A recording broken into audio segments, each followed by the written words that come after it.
Amazing grace, how sweet the sound that saved a wretch like me. I once was lost, but now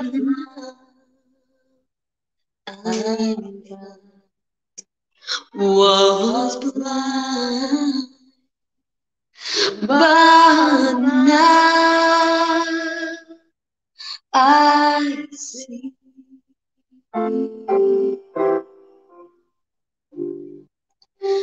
Amazing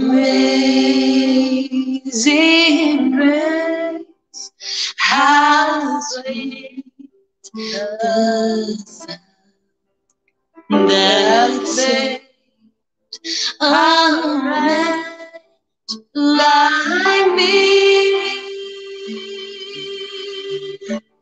I once was lost, but now I was blind, but now I see.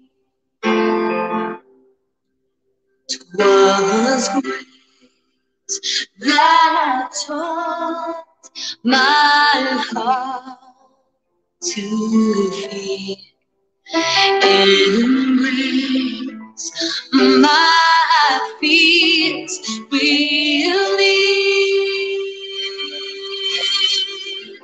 How precious did thou grace from me, the hour I first believed. Good evening, everyone. Good evening. Good evening. Happy Monday. Happy beautiful Monday. Good evening, Brad Femi Chon. How are you doing? How's everybody? Good evening. Good evening. How are you? How you not doing, my market people? How business today? You there? Oh, make us sit down. Oh, we don't start our program. Oh, this is a lovely program we call Life Beyond the Church Wall, where we get to talk about marriages, family, lifestyle, and we get to talk about our children. Please share, share, share. Help me to share. Help me to share. Tell a friend to tell a friend. Tonight is going to be awesome. Tonight is going to be hot. You know, we always enjoy ourselves when we're on this platform. Please share, share, share, share, share. Tell a friend. Share on your group. Share on your WhatsApp status. Share everywhere. Let them know that we've started. Please share. Let me give us 1 minute to share. Please share, share, share, share.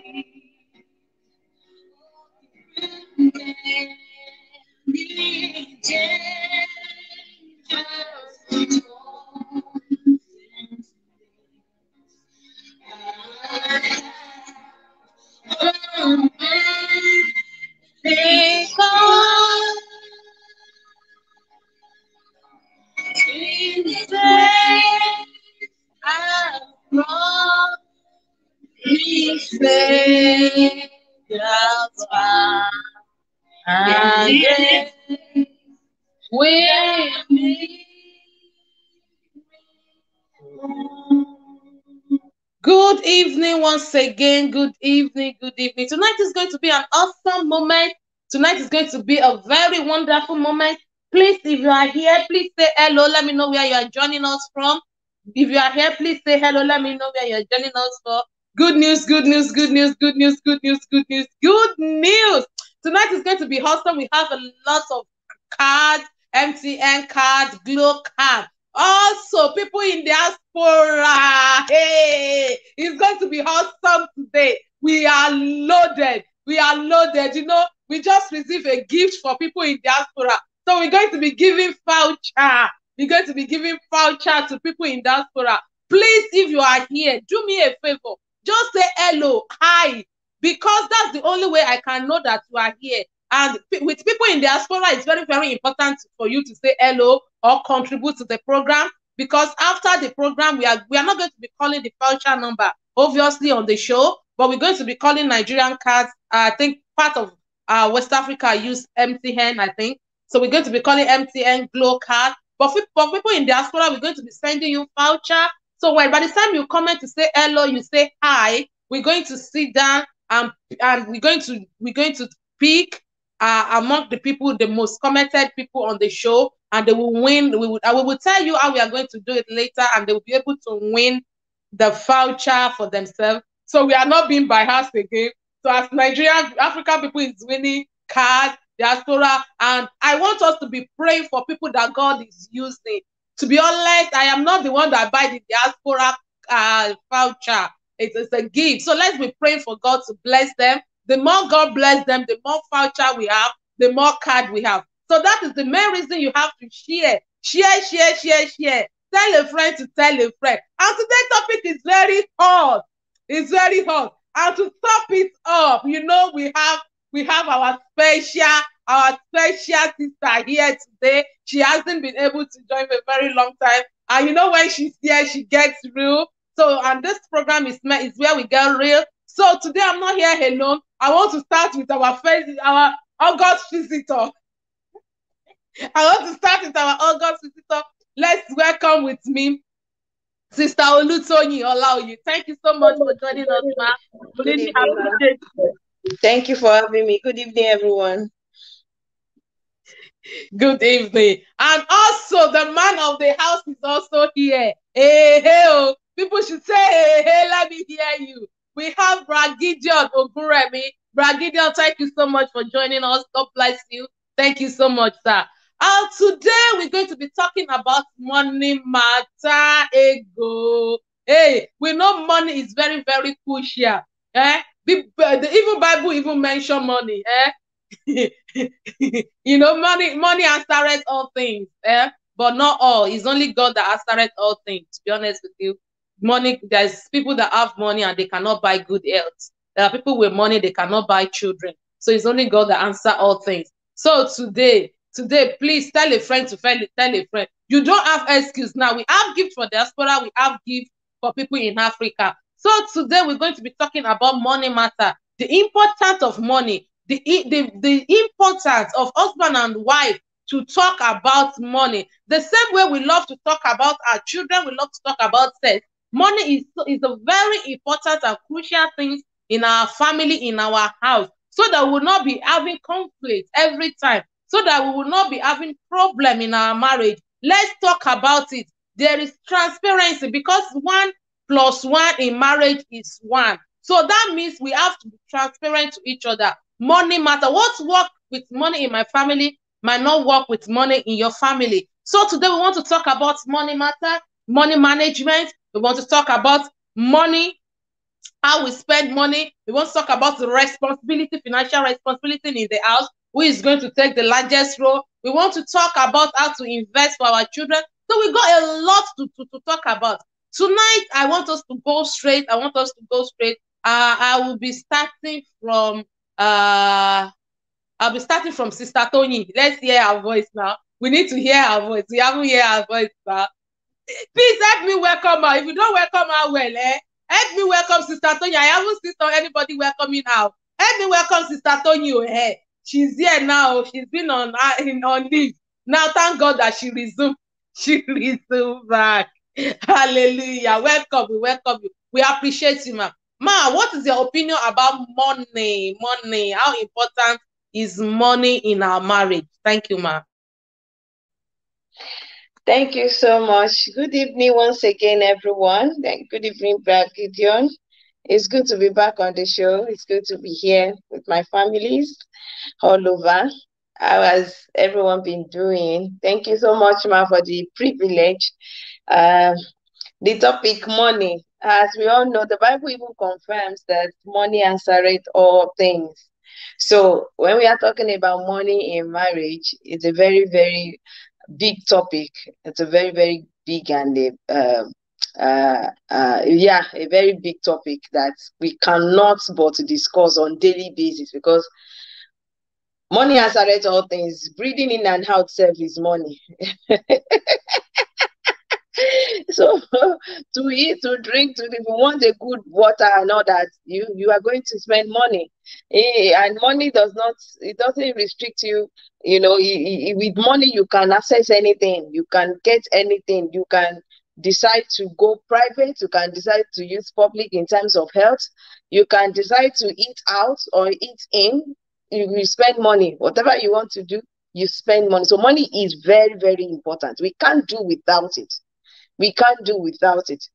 Anywhere, even the country, the world at large, we can hear, oh, they borrow so, they borrow so. Even to produce money, you need money. So money answers all things. Without money, well, maybe Jesus will provide, God will provide another legal tender, but money is very important in every marriages, even in our life as individual.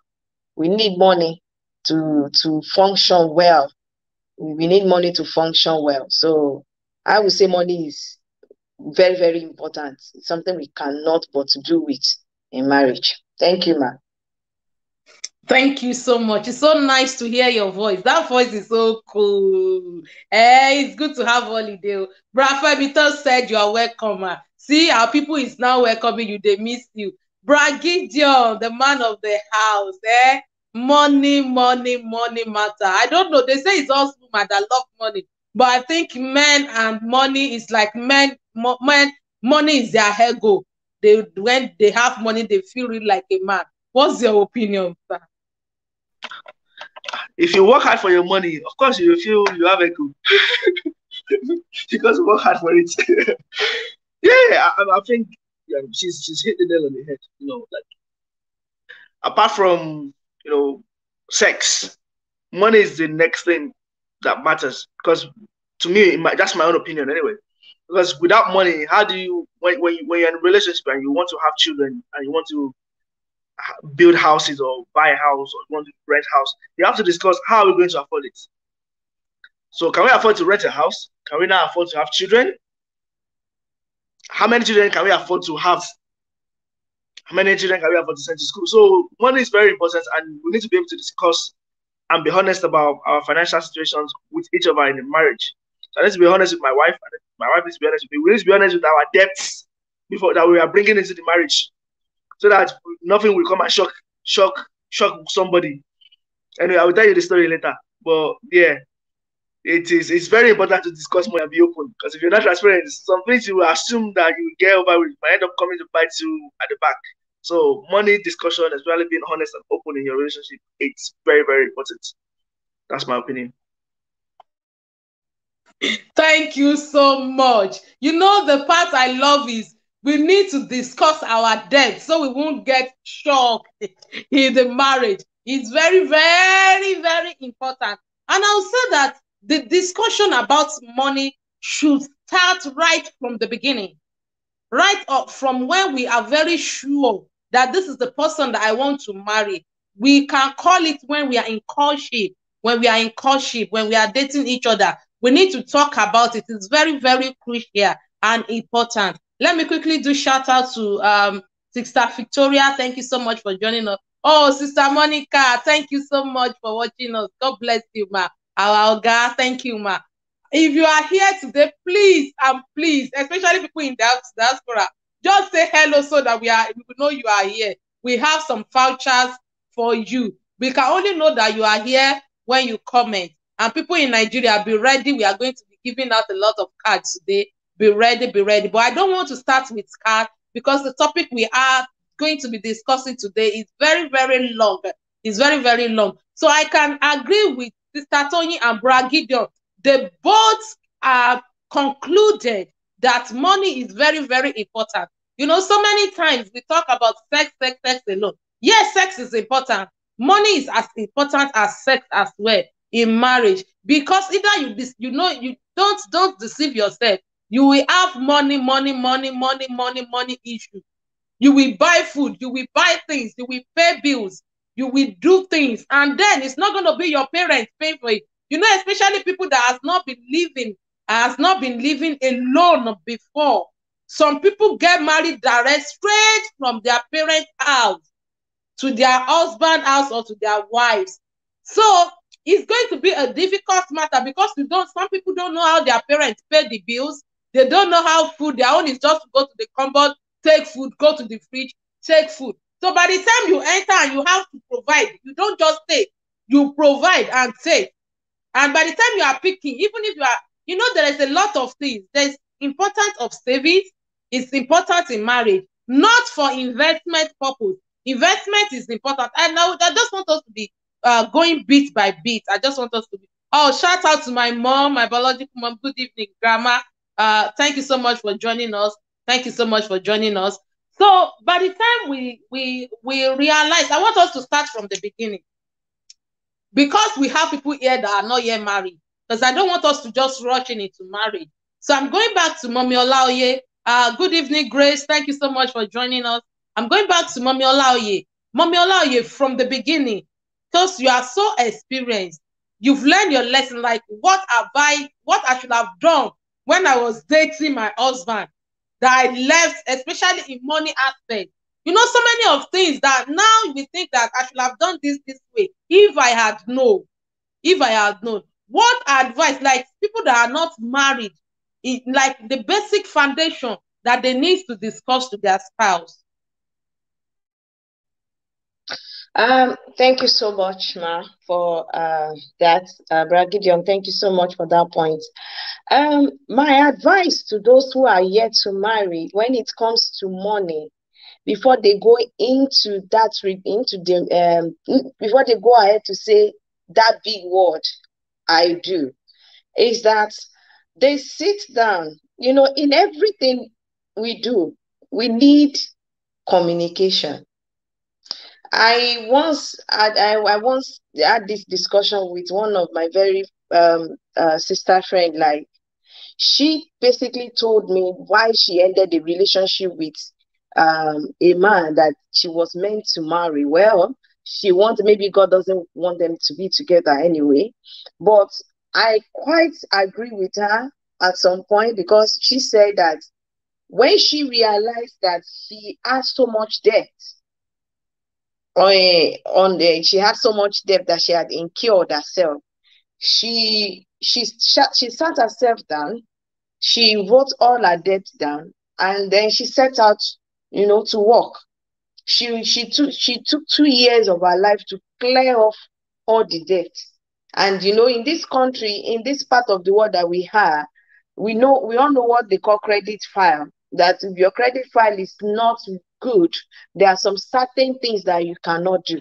So she took out her time, like 2 years of her time, and she went out to work.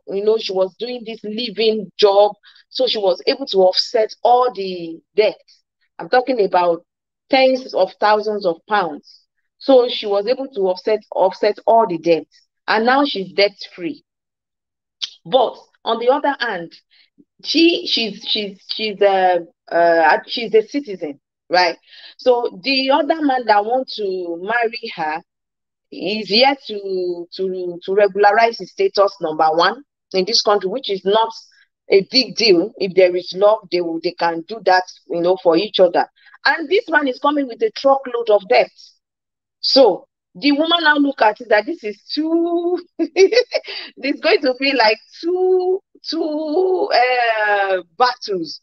One, she will have to regularize the status for him, and secondly, she will have to take on the truck, because there is this saying that once you are married, everything becomes one. So my debt becomes your debt. No, it shouldn't be. It shouldn't be. Any debt that, yes, ma'am, any debt that we did not incur together should not be paid together. If we really, really want to be, if we really, really want to be sincere with each other, I'm really sorry I have to be wrong here. If we really, really want to be sincere with each other, if you are coming with it, because that was what I told her, that I shouldn't have ended a relationship. But I quite understand her, that man was trying to prove to her that, when we become one, my debt becomes yours, your debt becomes mine. We work together to pay it off. No, it won't work out like that. Remember, I said that he has not yet regularized his status, meaning the sole provider of that house when they eventually get married will be the woman alone. So that means she will pay the bills, she will pay everything, and then she will pay the debt. So she ended the relationship. What I would say to anyone that is not yet married is get to know the financial status of who you are dating. It doesn't matter where you are living. Either you are living in Nigeria or you are living in another part of the world. Get to know their financial status. If they don't have savings, it's good. But if they have debt, let there be a discussion. How do you intend to pay this debt?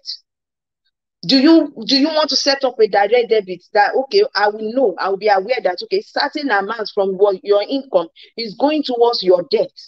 Not that I will earn 1,000 pounds, you will earn 2,000 pounds, then we bring it together, and then you will say, okay, 500 pounds, we go to my debt. No, it will.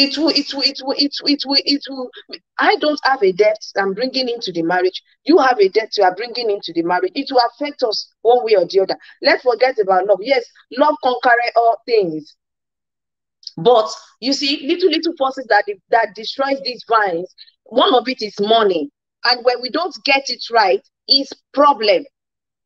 It's problem. Where there is love, where there is communication, where there is understanding, when you know that, okay, the man is responsible. But tell me, how can we be in relationship? We are not yet married, and you're already, your life is filled with debt.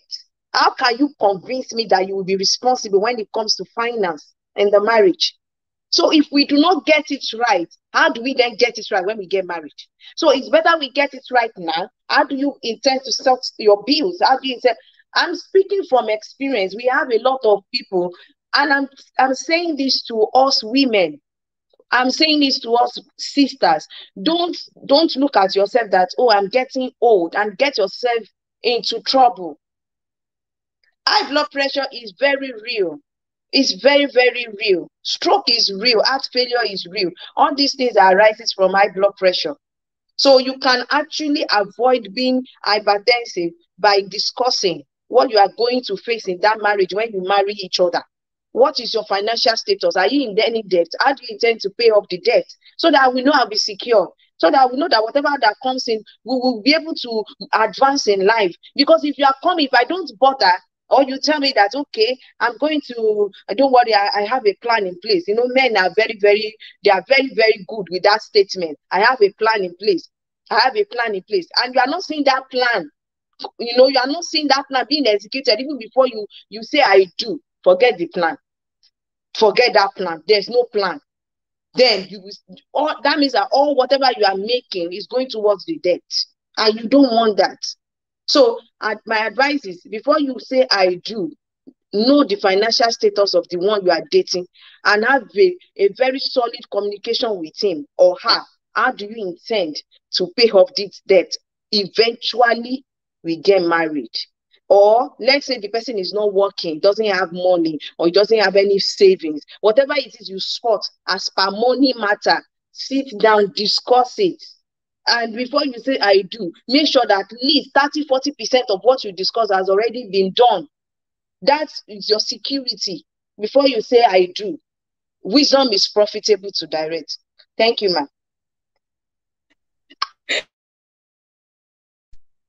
Thank you so much. I know you've shared the table. Even me, myself, I have questions. But Nigerian people, let's quickly do this glow before people start joining us. I have a 500 naira glow today to start with. Let's quickly do this glow card. Please, are we ready? Are we ready? Are we ready? 500 naira glow, 2736 8345 378 3372. 2736 8345 3783372. Please let me know if you are the one that won the glow. Right. Mommy Olaoye, the table you are shaking today. I don't even know how far we are going to go tonight. But I am happy we are talking about it. Let me quickly read the comment before I ask my own question. Sister Monica said, pay your debt yourself. Oh. My Oga, you too, my Oga. Okay. She also said, what of if he didn't tell you until you married him? Bragido, I think that you are going to be the one answering that question. Bro Femiton said, what about those that lied till they got married? that when the wife got to know the husband has nothing, I mean nothing. All thing he was showcasing was his friend, and the wife didn't know. I have questions, but before I answer that, before I ask my own question, Bragidio, what will you say in that scenario, and what is your own advice about money to people that want to get married, or people that are single, people that are in relationship at this moment? I will like not to address any situation directly because every situation is different. However, what I would say is, if someone goes into a relationship with a mind of not being opened and being honest in that relationship, then that person is probably not going to be honest in the relationship in the first place anyway. So that disqualifies the person from being in an honest and open relationship. That disqualifies the person from being a mature person to marry. That's just my opinion. So if someone is getting into a relationship and is thinking of bluffing his way or lying into getting into that relationship, especially when it comes to finances, or not having anything, and I mean, if you want to date somebody or you want to take advantage of people and you are lying, well, it's fine. But if you want to get married to somebody and you want to lie about your finances, it's not going to work, because whether you like it or not, or they want to get married, or even before you get married, so and it's now dependent on the people to say, okay, we do or we don't do, or to say, okay, let's just cut everything. So it's a recipe for disaster. That's why I don't want to address every situation. However, my own opinion is that if you want, before you get married, like she said, address your debts, but like I was saying before when I mentioned the debts, it's not only debts. I just realized that you need to address it. So like, if you have been a guarantor for people as well, you need to address it. Let your other partner know, because I'm going to tell you a testimony that was what affected me. So this is a personal story, which is why I'm letting you all know. So before I got married, 2 years or 4 years before I got married, I was a guarantor for a friend. She said I didn't have to do anything. It's just because she was a friend, and that were pastors, they own a church, But because of the exchange rates then in Nigeria and UK pounds, that was when it started becoming a bit up. So apparently they couldn't afford to pay then, so they're waiting for it to come down, which never did. So I said, okay, I'll be a guarantor for you, because this company was the company I used, and I made sure I paid my own debts off. Because when I left, I started working and I started paying it off. That's like almost 10,000 to 11,000 pounds. Over the course of 6 years, I paid it off. It was a lot of money. It was a lot of hard work before I got married. Just before I got married, I paid everything off by God's grace, with help and support from family. So it was 2 years after we got married, we got a son. I wanted to say, okay, we are saving a bit more. Let's get a house. So we went to this place to get mortgage advice. So we saw this house. It was quite expensive. So okay, can we afford it? Said, oh, based on our salary, we may be able to afford it. Okay, let's talk to our mortgage broker and we can sign the deal. Guess what? We spoke to the mortgage broker and they said, they declined us. And we're like, how can you decline us? You just told us that our money is how can you decline us? And they said, oh, you have a default. Who had a default? They said, it's me. I said, me, default. Where is the default coming from? So they said they don't know, but there's a default. So I lied on the application, so they can't really give us the house. I'm like, okay.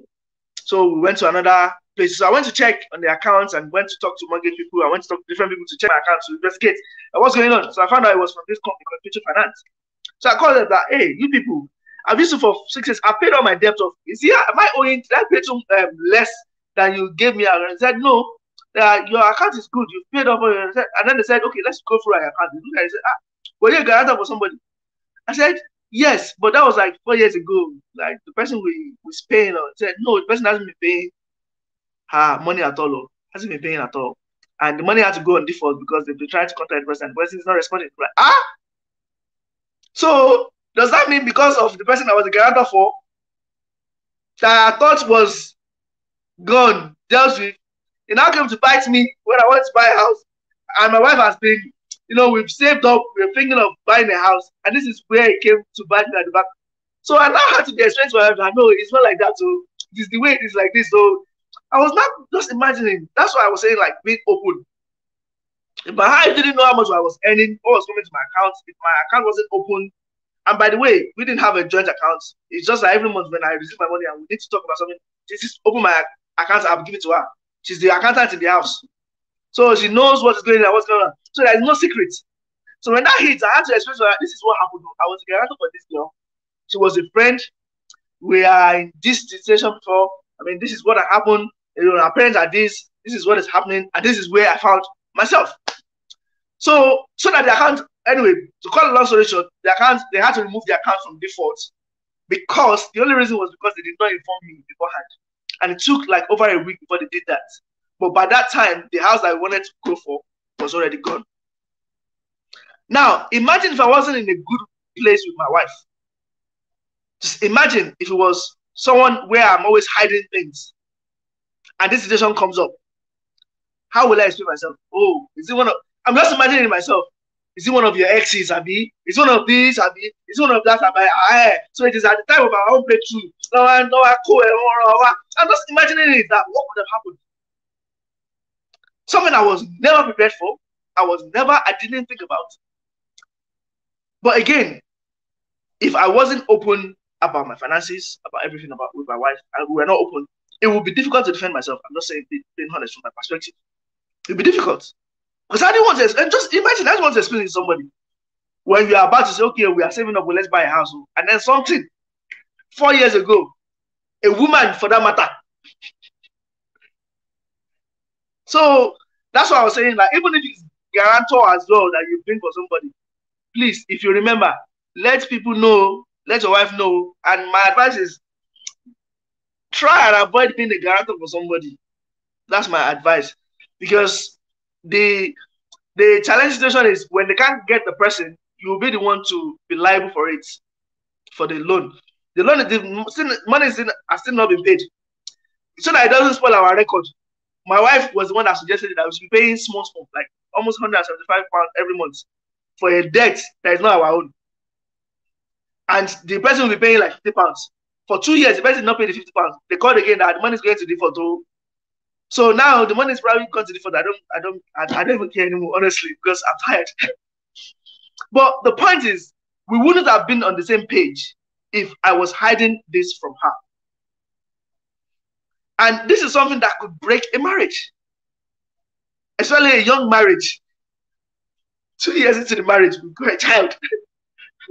I mean, you get what I'm trying to say. So, like Sister Tony was saying, if you don't talk about these things before you get married, and it comes and hits you at the back, you will have nothing to defend yourself. And if you can't defend yourself, especially in our part of the world, I'm sorry to say, you are your own.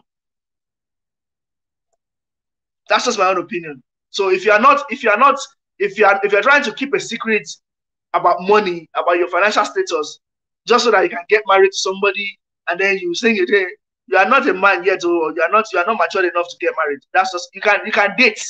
You can fake it in dating, but when it comes to marriage, you can't fake it when it comes to finances. I'm sorry to disappoint you. That's my opinion. Thank you so much, Bra Gideon. Thank you so much. You know, the issue of finance, debt, and stuff is very, very hard. It's very, very hard to bring into marriage. Because in my mind, my question was, what if somebody is bringing money? We are talking about debt now.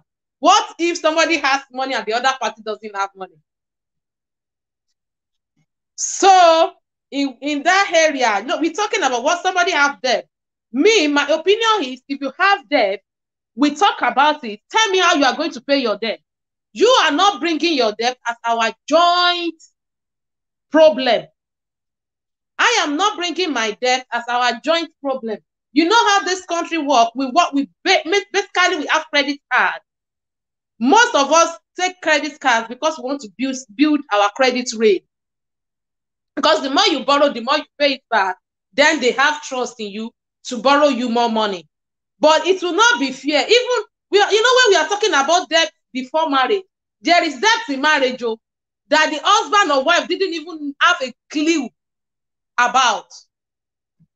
So I would just say, if you are, I won't say 100%, we won't marry. if you bring your debt, if you have debt, we are going to marriage, you are transparent about your debt, and you tell me how you are going to pay it. And I will make my mind know that I am not paying your debt for you. It's not about not being fair. No, I am being fair. If I bring debt, don't pay my debt for me. But if we have like your mortgage now is a collective thing. We have things that is collective things, then we know we pay it together. It is not fair. I have some people, sir, that use credit card to buy different type of perfume. If you get to some people wardrobe, oh my goodness, different designer perfume.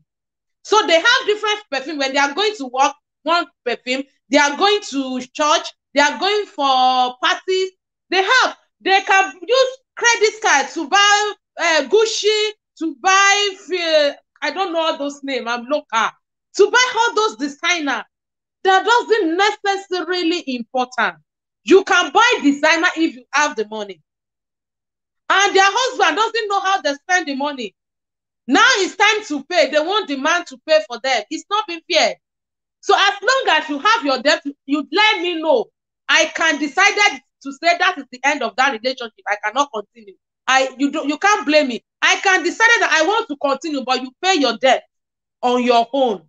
That is my opinion. Being transparent is the key in everything. Be transparent for each other is the key in everything. And I would say, if you are going into marriage, there are a lot of things. My own advice now, for people that have not married and are going into marriage, there are a lot of things you need to discuss about money. Number one, discuss about how much you are earning, either as a salary or side hustles. Because some people they get paid and they have side hustles. Know how much your husband is collecting. Know how much your wife is collecting. That is not for you to decide that, okay, maybe I want to marry. It is not being materialized. It is not being materialized. I will tell you, we will be transparent to each other. This is how much I'm earning. This is how much I see on an average basis. Every month. This is how much income I have. Okay, this income, how much are you saving? How much are you spending? How much are you spending? Like general spending, like when you have food, you have clothing, you have bills. How much is left after your spending? Do you have investment? Do you have savings? Some people might be good in savings and investing than each other. It is two of you cannot be good in that area. Let's be sincere. Because one have to complement each other. But discuss about it. Okay, you don't have savings. How are we going to be saving? How much are we going to be saved? What is our future target? In 1 year of this marriage, what do we want to have? God willingly, with prayer, with God. Okay, where are we going? Some people, I always hear this, don't marry for television, marry for vision. You cannot marry somebody that doesn't have vision. Tell me your vision, then we will develop it. We will think about how to get there. All those things, but if your husband, your wife is not comfortable discussing that with you, trust me, I can guarantee you 80% that you will have problem in that marriage. If in courtship, you are not comfortable discussing that with each other, I'm not talking about we are just eating up. When we decided that we want to marry each other, we need to discuss it. We need to discuss it. So I want to go to Mommy Olaoye. I want to quickly go to Mommy Olaoye. But before I do that, let me quickly call 1,000 naira Elta card. Elta people, are we ready? Elta people, are we ready? Let me quickly call 1,000 naira Elta card. Are we ready? 59120 16054 648030. Eltel 1,000 naira Eltel 59120 16054 648030. Please let me know if you want it. People in diaspora, please comment. I can only see your comment. We have some voucher for you today. So with your comment, I will pick people to send the voucher to. Please, we cannot see you if you don't comment. We cannot know that you are here. please just comment. God bless you. Thank you so much for joining us. Yes, Sister Victoria won the glow we call earlier. Thank you so much. Shout out to my sister, Princess Temilade Odeyemi. We love you. Sister Temi Praise, we love you. We love you. Thank you so much. Sister Monica said, thank you so much. I think that was when Brakidan was talking. And Sister Victoria said, well said. Sister Bra Femiton said, thank you, sir. Princess Temilade Odeyemi said, you are on point, Mom. Oh, Sister Juliet, welcome back. We love you. Sister Juliet said, I am finally back. Yes, we are happy to have you back. Thank you so much. So I'm coming to you, Mommy Olaoye. When we are talking about debt and stuff, we talk about being transparent. And even if you are bringing money, because I want us to discuss that before we go to the point I wanted to say. If you are bringing money as well, if you are bringing money to the family, can I just keep my money and said, let's just start afresh? Because after all, I am bringing my money. I am bringing my money to the table. Or because I don't want, gone are the days. I don't know where people get the opinion that women are materialized. Yes, some women might be materialized, but these days we have career women. We have women that bring money to the table one way or the other. So it's gone are the days when women depend totally on men to do everything in the house financially. But these days we have a lot of women that are bringing things on the table that are hustling for their family. So what if it's women that is bringing money or it's men that is bringing money, not debt at this time? How do we undo it? Thank you, ma. That answer is a very, jolly one. If you are bringing money, that's a good one. That's a positive thing that at least it shows that you are not a spender but a builder. It takes an effort for someone to gather money. Speaking from experience, as a businesswoman, you can easily spend thousands of pounds acquiring goods. But I tell you, if you are not disciplined, you won't be able to gather it back. So if you have a spouse, either a man or a woman, bringing money into the marriage, it shows that such person is a responsible person on his or her own. Because a spender, someone who spends recklessly, cannot bring anything, even if that person is earning millions. So in that situation, I've not forgotten the fact that I said, don't bring your debt, because debt will not make us move forward. So if you acquire debt, it shows you are not responsible. Because yes, you can acquire debt. If you are paying it back, you just discuss with me that, oh, okay, I have this also debt, but I'm paying it back. You are responsible. At least you take responsibility for your action.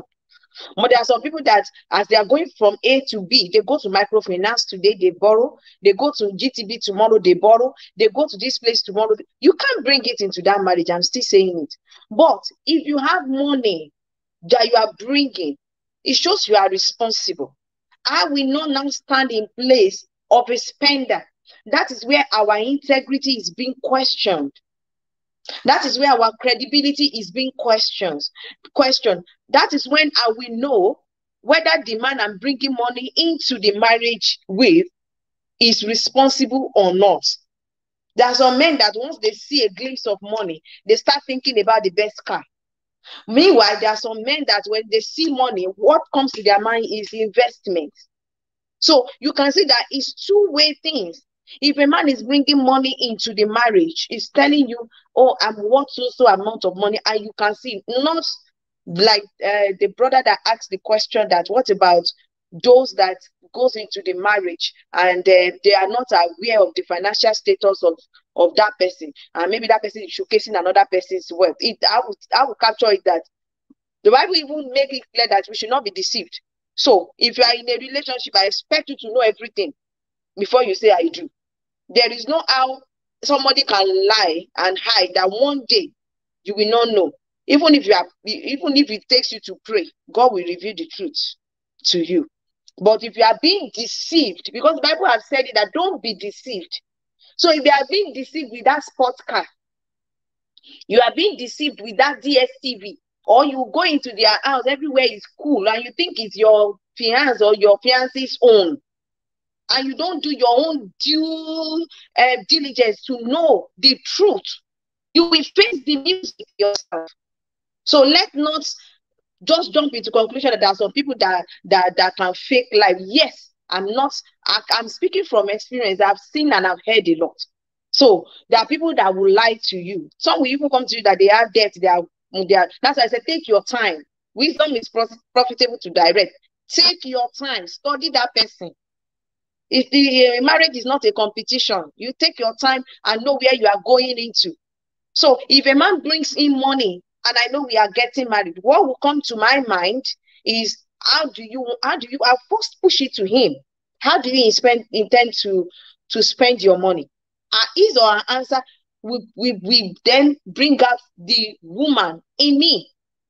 He himself will know whether I am a spender or a builder.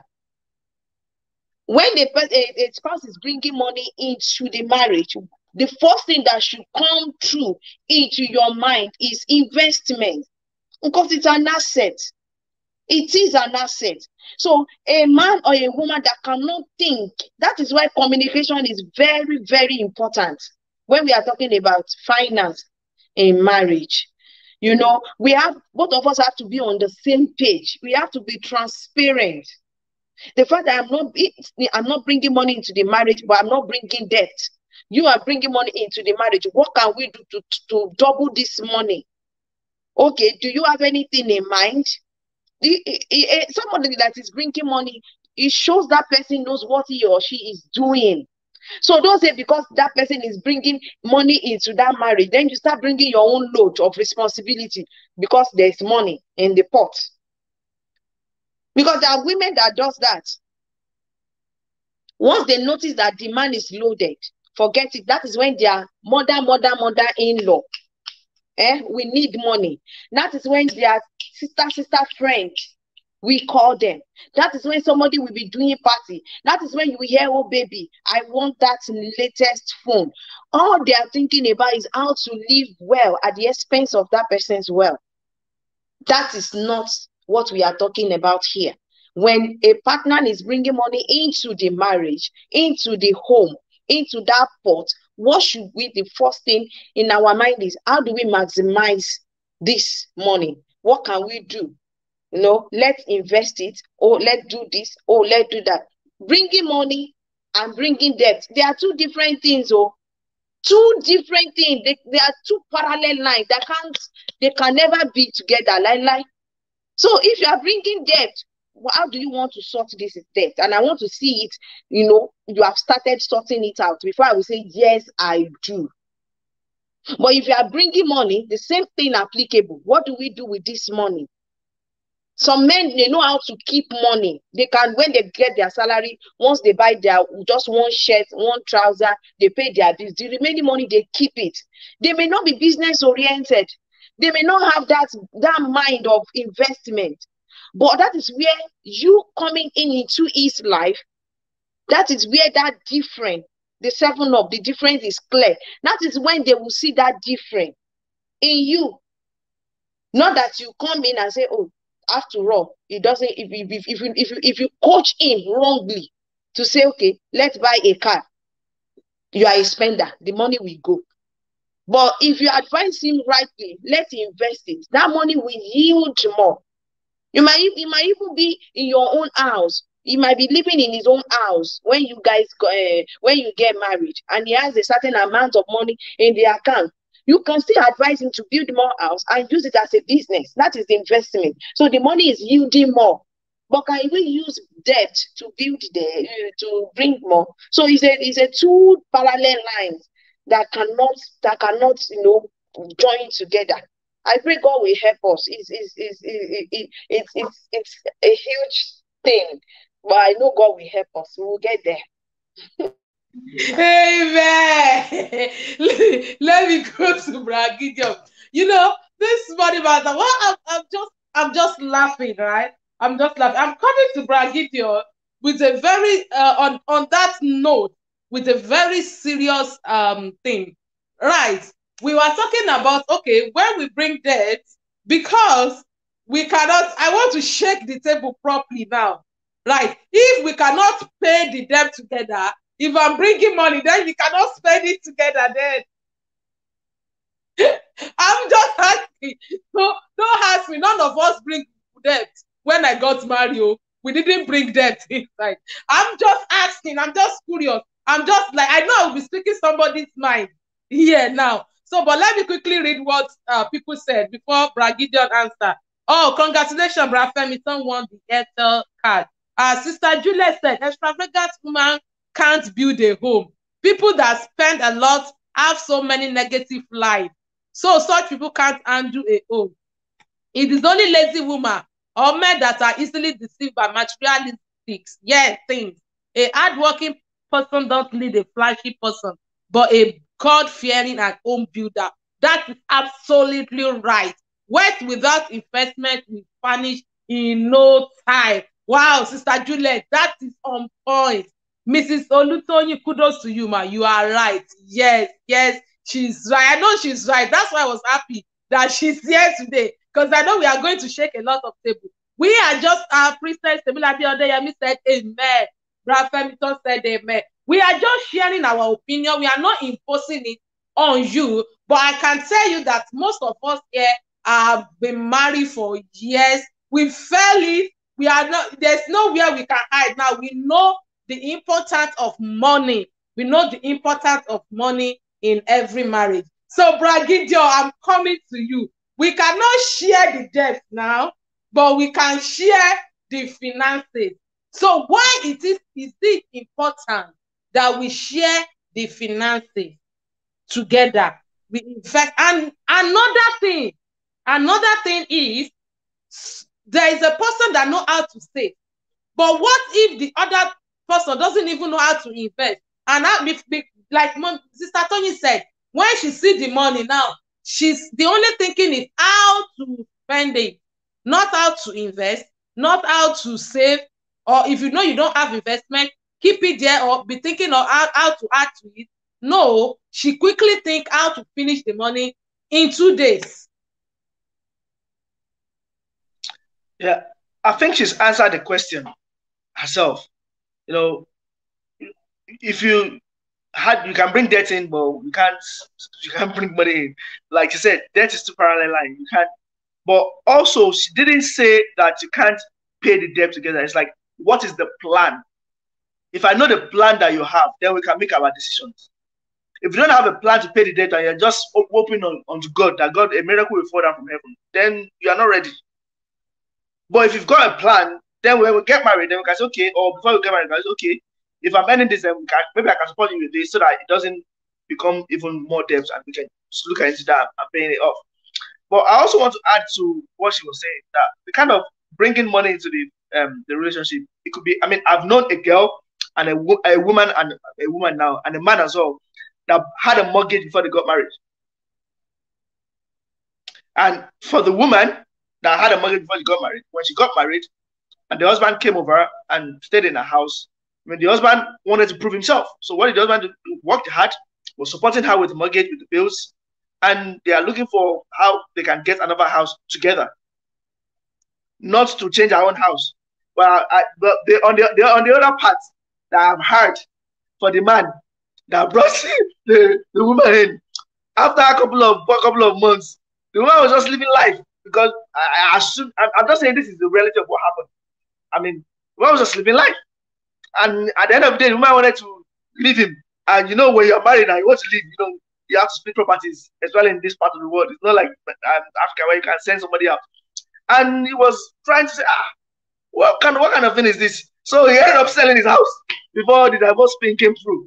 And, you know, kind of like, okay, let's divorce and get. But the point I'm trying to make is, when people, a lot of the times, this is why I don't want to be prescriptive.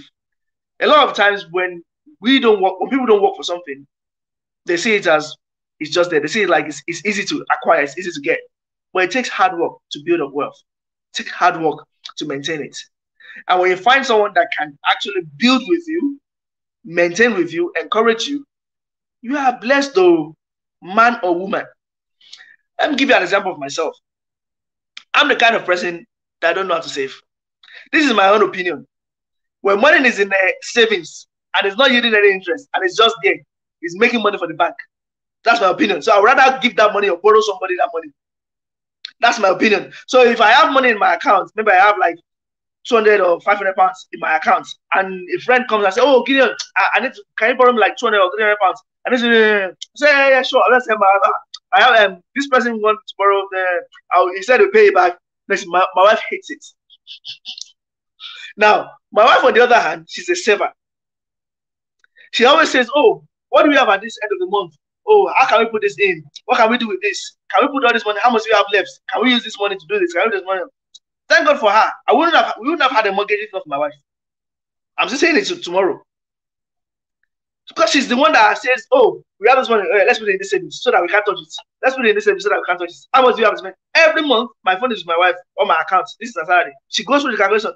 How much are they going to remove for cars? How much is council tax? How much is water bill? How much? She does all the calculations and says, "Okay, this is how much you have left. Okay, me, I can save this amount of money. You can just okay. Then you have this amount of money. You can spend it however you want." We don't have a joint account.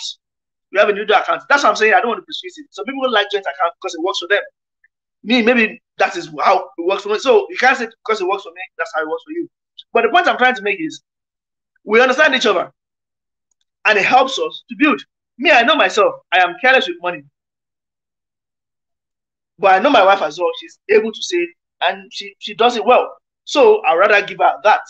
But then when we want to make decisions, we have to talk about it. She has to consult before she makes those decisions. And then that's what makes me like you were saying last week, was it last week or 2 weeks ago? That what men, maybe it was in church I was saying, what men want is honor. She honors me when it comes to spending. And I'm like, yeah, I feel good when she says, "Oh, I want to do this, can we do this?" Let me think about it. Sometimes there's nothing to think about, I agree. I don't say, let me think about it. She's not here, so she'll probably watch over. But just that honor that, "Oh, let me think about it." Oh, yeah. And then I'll say, "Oh, yeah, sure. Let's do this, let's do that, let's do that." If we're going to make changes to it, make a bit of changes or tweaks to it, and we go ahead with it. But the point is, she's there, and I can trust her with my finances to deal with that. She can trust me with hers as well to deal with that. And that is why I go back to what we were talking about before. If you want to get into a relationship, into a marriage, and you want to hide your finances from the other, you are not ready for marriage. End of discussion. Because if you are into a marriage and you want to hide finances from each other, hey, it's going to crash. I'm sorry to say. It is going to crash. It is not a curse. It is reality. And it is not a threat.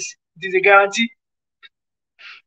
So that's just my own opinion. And yeah, I hope I answered your question.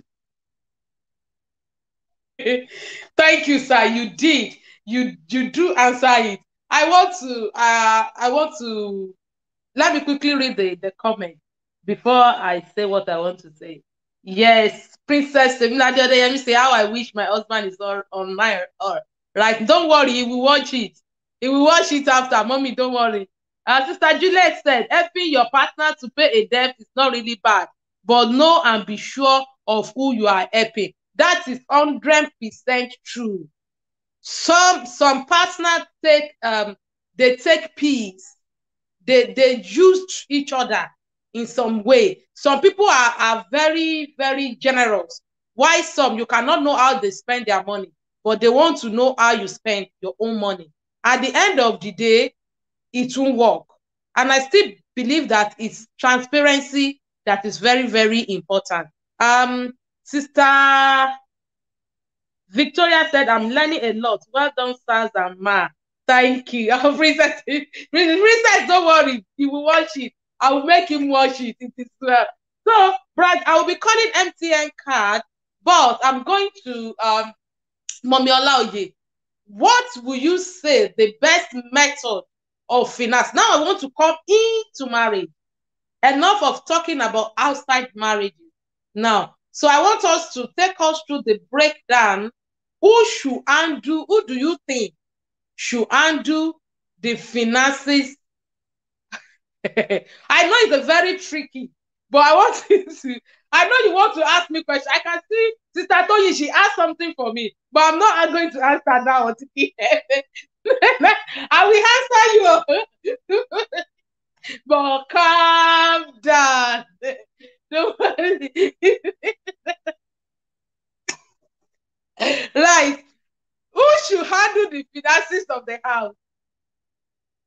Is it because the reason I'm asking this before you answer, men believe as the head of the house, they have to be the head in everything, including finances. Women too, we believe, because we believe, like in Africa, when men go to the market, we believe they will cheat them. They will send expensive things for them. That is the belief. So we get, those are the things.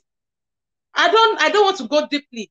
So who do you think should handle the finances of the house? What a tricky question, but it's a very simple question as well. Talking about who should handle the finance in marriage, it's very simple. Like, before we go into marriage, we both have a discussion. There is transparency in place.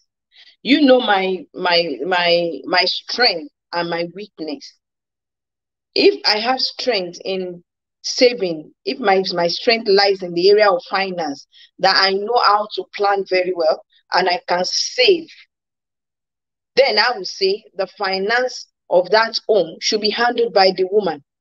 But let not deceive ourselves. Not all women can save. Not all women is that has that gift or ability. Forget the fact that they say, hey, the women that build the house. Some women don't build, though. They fall the house. Pata pata. Some women don't build at all. Sorry. Some women, they don't build.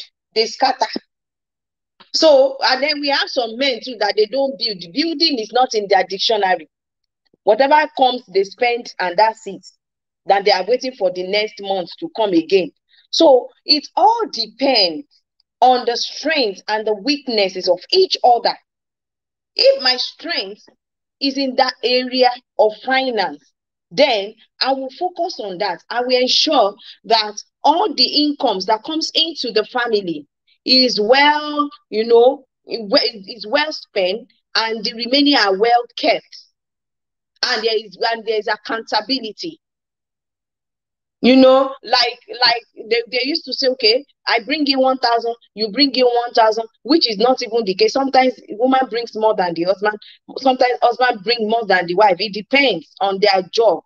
So if the woman is the type that likes Gucci bag, that likes Chanel, likes Prada, and the man on the other hand is a business-oriented man, I will say the man should handle the finance of the home, because it is such person that can make that home to advance positively. Otherwise, what we'll be seeing out there is new car, new Gucci bag, new Gucci shoe. We women, we know all the names. Talking from the sunglasses, even the wig. Some human hair can cost thousands of pounds. If you really want to buy human hair, you'll be talking about £1,500. You want to buy real human hair, forget about these £50, £70 human hair we are putting on. They are fiber. But if you see those that are using real human hair, if you really want to know that some women can spend, go to Harrods. You will see them there. I have friends that a wristwatch, just a wristwatch, is about £3,000. So tell me, if they are going about in town and they mistakenly hit each other and the wristwatch fell, that's £3,000 gone. They can tell you that it's an investment, but it's not. Let's be, gold is an investment. Let's not deceive each other. It's an investment, but how do you handle the gold? Is it that you wear it and you are taking it, or you are buying it and you are keeping it? Because my mom bought gold and kept it inside our box, wedding box, till I grew up. Each gold, the bracelet, if I put it on my child's arm, it will drop because it's so heavy. So you can tell me the grams that is inside one bracelet. And she has about 10 or more than that in a wool. She wrap it with wool. So that is what I call investment, not the one I will wear to party and some people will just come and snatch it off. You understand? So if it's the man that has a focus, that has a vision, don't get me wrong, Both of us, we both have vision, but I have my weakness in areas of finance, just like Brother Gideon said. Like, okay, if I have 500 pounds with me and it's not doing anything, it's just looking at me, I'm looking at the money. If somebody comes to me too, I will give it out because the money is just there doing nothing. Meanwhile, giving it out has not done me any good. Because anybody you give money that is not needed for something very, very important, you are just giving it for that person to go and marry because they will not value it, right? So if the man is the one that has a focus, a plan that, okay, in the next 5 years, I want us to move out of this house and get another, I will humbly, let the man undo the finance of that home. It's for the betterment of our home. That is why it is very, very important to marry right. All these things can be achievable when you marry the right person. But if you marry wrongly, it's a problem on its own. Because someone that you think has a focus, that has a vision, might be planning for his or herself, might be looking for a way to jilt you, to let you be at the end of the day. You understand what I'm saying? But if the marriage is a solid one, the one where there's transparency, the one where there is enough communication, the one where there's true love, whoever that has the strength in terms of finance should handle it. It does not matter whether it's a man or a woman. All that matters is who has that strength. And once there is communication, once there is accountability, I can access the account, I can see it, but it's just that I can't access, I can't withdraw. There are some joint account that is just made for purpose of mortgage, that they will not even get, they won't get check, they won't get ATM card, and there will be a mandate on it that no withdrawals. So in that situation, when one is a spender, one is a builder in the marriage, I would suggest such account. I can have access to it, but there's a mandate that says no withdrawal. So if I thought there's going to be a withdrawal, both of us have to go to the bank and see the bank manager. So in that case, we are both transparent. I can't just go to the manager. I can't drag my husband to the manager that say, a bank manager, and say, I want to make a withdrawal, without first of all discuss what that thing is for. You understand? But in the case of joint account, where there is mandate that says both to sign, that says either to sign is the worst signatory mandate I've ever seen. You see that either to sign is a bad thing. But when we have both to sign in place as a mandate, then you can't go behind me to withdraw any money. You can't do any transaction behind me. I can't do any transaction behind you. Such and such is advisable in a situation where we have a spender and a saver. Especially when that spender is, even if it is a man. Some men, like Brother Gideon said, if they see anyone blinking, I have a family friend that he was telling my husband that, oh, somebody came to him, and it's not the first time, it's not the second time, it's not the third time. He said somebody came to him and was asking for this. My husband said, I hope you have not given that person. Don't give that person, no. Don't. And then he kept quiet and was looking. I said, he has already given that person. And then my husband said, have you? He said, Bible says that anyone that you can help. So there are some people like that. So in that case, I would suggest the wife should handle his finance, because if care is not taken, the man will be working so hard, making good money, and there will be nothing to show for it.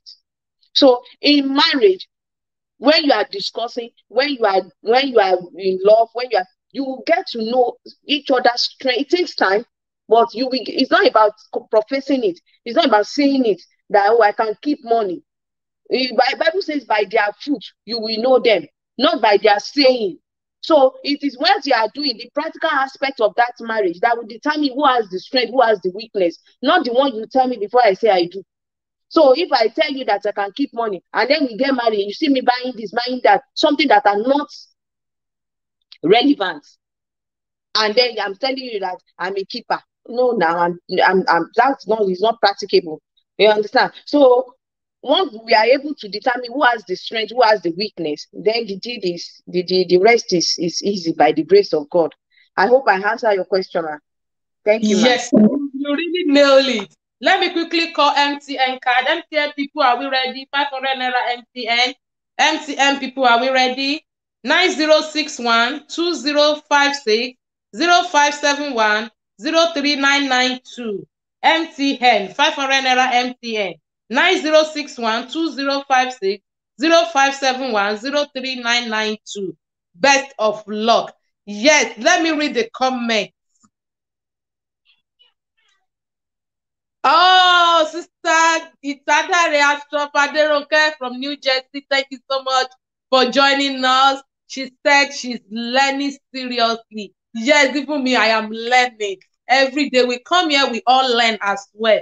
Sister Victoria said, tricky question. It depends. Oh, Princess Teminade Odeyemi said, thank you, Mommy Olutoyin. Thank you. She's a blessing. She's a blessing. And Sister Juliet said, it depends on the better builder. Understanding each other is the most important thing. Just like Brad Gideon said, his wife saves better than him. That makes her the home financial handler. Yes. Sister Juliet said, couple do have joint accounts, right? Not all couple have joint accounts, but they have joint spending. It's important to have joint spending. More than you can have joint account and you don't put something there, and you are not transparent enough. There's no point of joint account without transparency. Princess Teminade Odeyemi said, that was so deep. Brad Femi said, you have said it all, ma.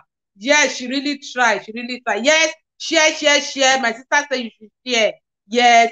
Sister Itadare Astrop Aderonke said, I disagree. Yes. Thank you. I like people that at least let's make this table shake.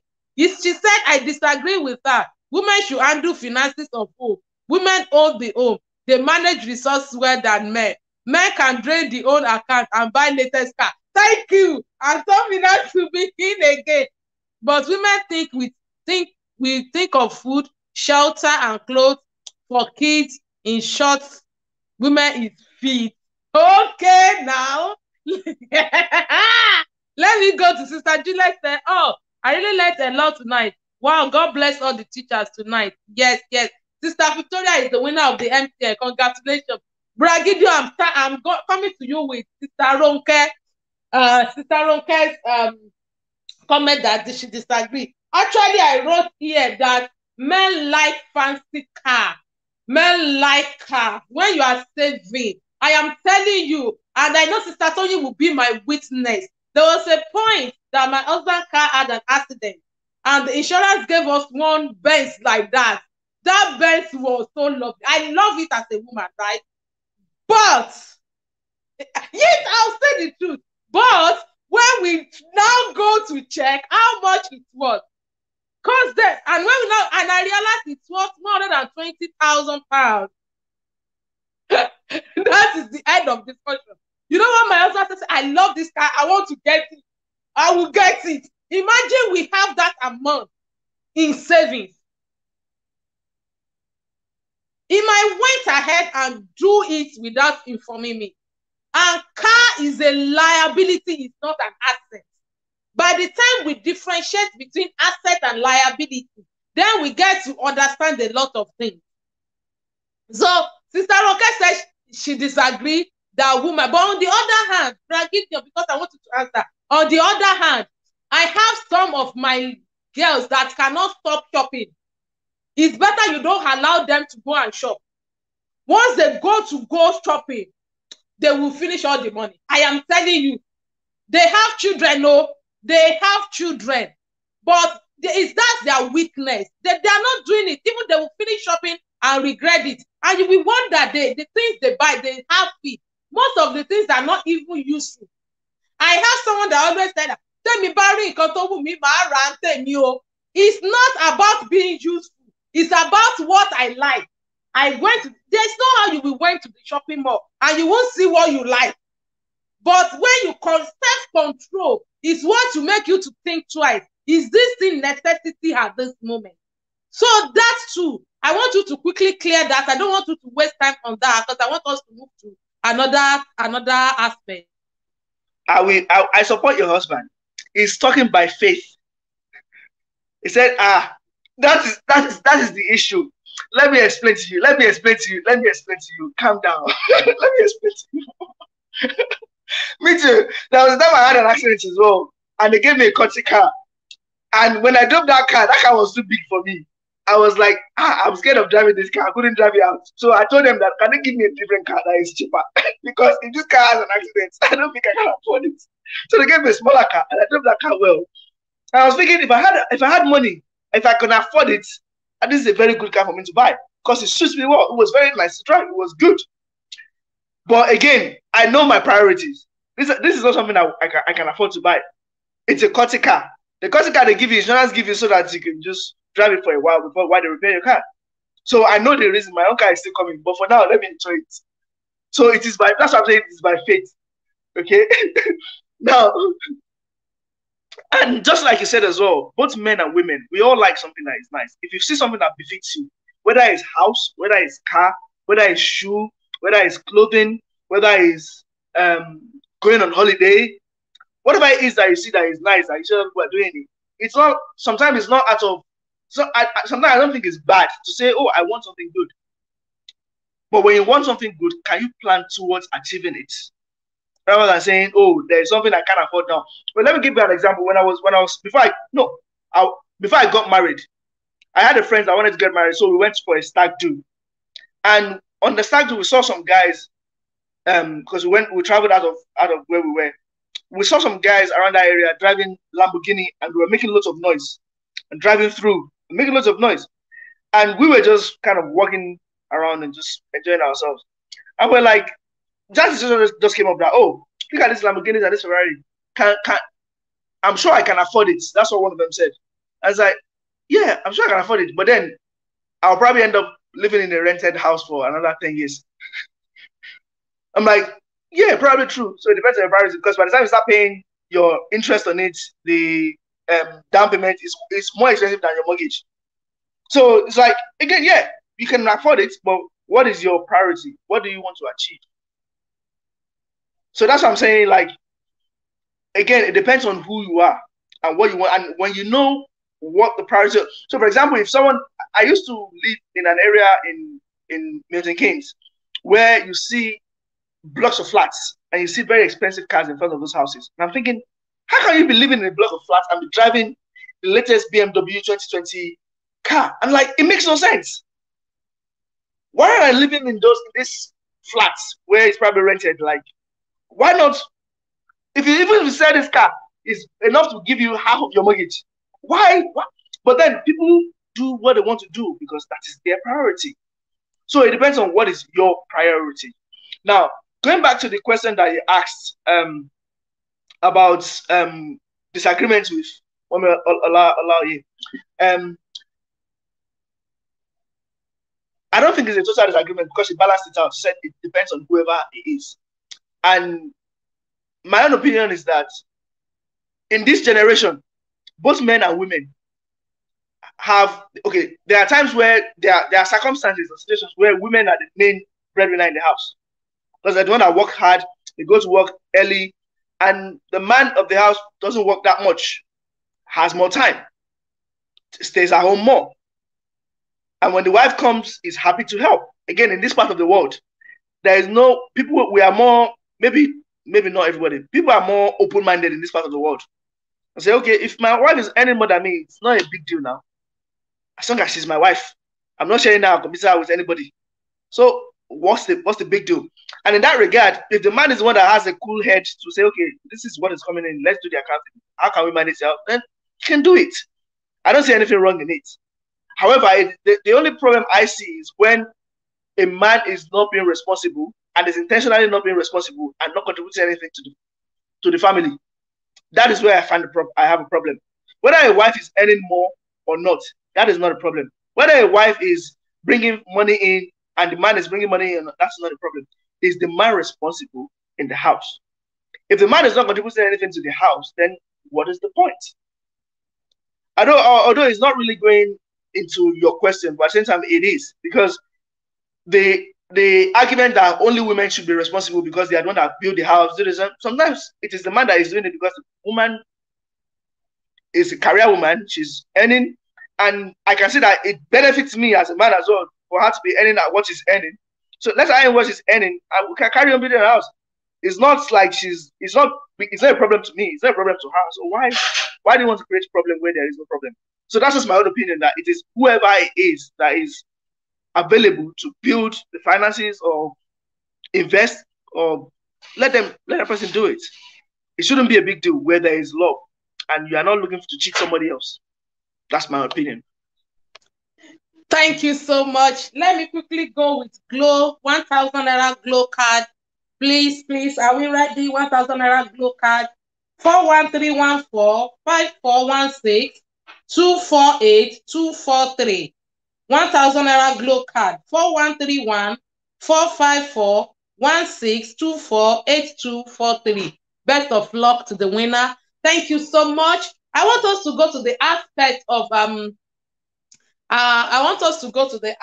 of breaking down having a family budget, or let me put it this way, having a spreadsheet of the family. Can you quickly, because of the benefit of people that are just earning and spending, they don't have plan, they don't even know what to do. I think I'm starting from Amiola Oye now. Is it important for us to have a spreadsheet, like to know how much is going to food, how much is going to this? Do we have to have savings? Some people believe that life is too short. You don't know when you are going to die. I am quoting people the way they tell me. I hear things a lot. You know, you guys know that I'm privileged to meet a lot of people from different backgrounds every day. Some people have a mindset that they see money, they spend it. After, I have some people that even, I used to believe it's white people that do it before, but now I have been seeing traces in black people that when they save now, they will go on holiday tour until they finish that money, come back and start working again. So they don't believe in having savings and investment. Some people don't even know that they have to save. Some people don't know what have to happen. So do we need to have a budget of how our finance, sorry about that, how our finances is going to go in the family? Do we have to have a spreadsheet, how much we are sending to the in-laws and stuff? Thank you, ma. Thank you so much. Thank you, Bra Gideon, for bailing me out. Thank you so thank you so much. That was beautiful and very detailed. God bless you. In terms of having a spreadsheet, everything still boils down to transparent and effective communication between husband and wife. And I would say, yes, it is good. It is advisable if it works for you in your home to have a spreadsheet. I would say, averagely, it is even advisable. If you really, really have a focus or you have a vision, you have what you want to do, say in the next 2-3 years, this is what you want to achieve, then it's advisable to have a spreadsheet of what comes in and what goes out. You see, let me use people living in diaspora as an example. It might not be the same with people living in Africa, like Nigeria, where they pay rent every year. That might be a bit of where we have to deal with the HEGO. Yes, we deal with HEGO here as well. In the case where it's only the woman that is working and they have to do spreadsheets, and the man brings out the pen and he's saying, bill, 600 pounds, house rent, 600 pounds, electricity, 150, council tax, 200, and the woman is looking at her money going down. You know, women now, you know, when we do, and we see the money going down. It's not right. It's not high time that you start finding something to do too. You know, looking at the money, the way men control their temperament when it comes to money. If we take a look at it very well, it's quite different from the way women handle it. We don't have that pain. We can't really undo pain like that, you know. We can't undo it when it comes to money, especially when we see our own money going down. That is where it's good that the Bible says two shall become one. We should have that mentality that we are now one. Whatever that it brings into the family, belongs to both of us, belongs to the family. I mean, let's look at it from the point of the children. They are not working, and yet they have the right of, you know, we are spending that money on them. So it is our responsibility on them to look after them with the money that we are earning. So if both husband and wife have that same mindset that whatever that comes in belongs to both of us, then the issue of this temperament will be dealt with. But to be honest, it is really, really not easy, especially in the case of women only working and the man, maybe the man is still looking for a job, and then you bring out spreadsheet. Even if it's the woman writing the spreadsheet or another, she will still be feeling that pinching that this my money is going down, this my money is going down. I've seen a lot of women. I've had discussions with women who are the only one working in the family, and I could feel their pain. You know, when they talk about that, I earned £2,000 this month. After all the bills have gone out and everything, I'm only left with £50. You know, but in the case that, even in the case of the man only working and the woman is not working, you know, that's men ego, you know, like the women, we are so good in that area. We'll go and bring pen, we'll go and bring paper. Oh yeah, let's do a calculation. Oh yeah, let's do this. Oh yeah, can you come? Let's write it. It's good. But while we are at it, we should not be too rigid, because that is where we are testing each other's temperament. When we are doing that spreadsheet, we should do it in love. That is only when we can be able to come out with, even if at the end of the spreadsheet, nothing is left, we will still take it with love. We will take it with joy in our hearts. We shouldn't do it like it is each other. It is your responsibility to bring money. I'm a woman of the house, and it's my responsibility to plan the money. Let me tell you, as an African man, that is a typical African man, forget the fact that we are living in United Kingdom, or you are living in US, or you are living in Canada, or whatever. If you are dealing with a confirmed African man that only works and you are at home, you know, if we put it together, if we want to value the kind of job that women do, that women does in the house, even being a full-time housewife, looking after the children, cooking and all that, men cannot afford the payment. But let's not go into that area. A man that is the only one bringing money into the family, and then you, the woman, you want to bring out this, you want to do the spreadsheet.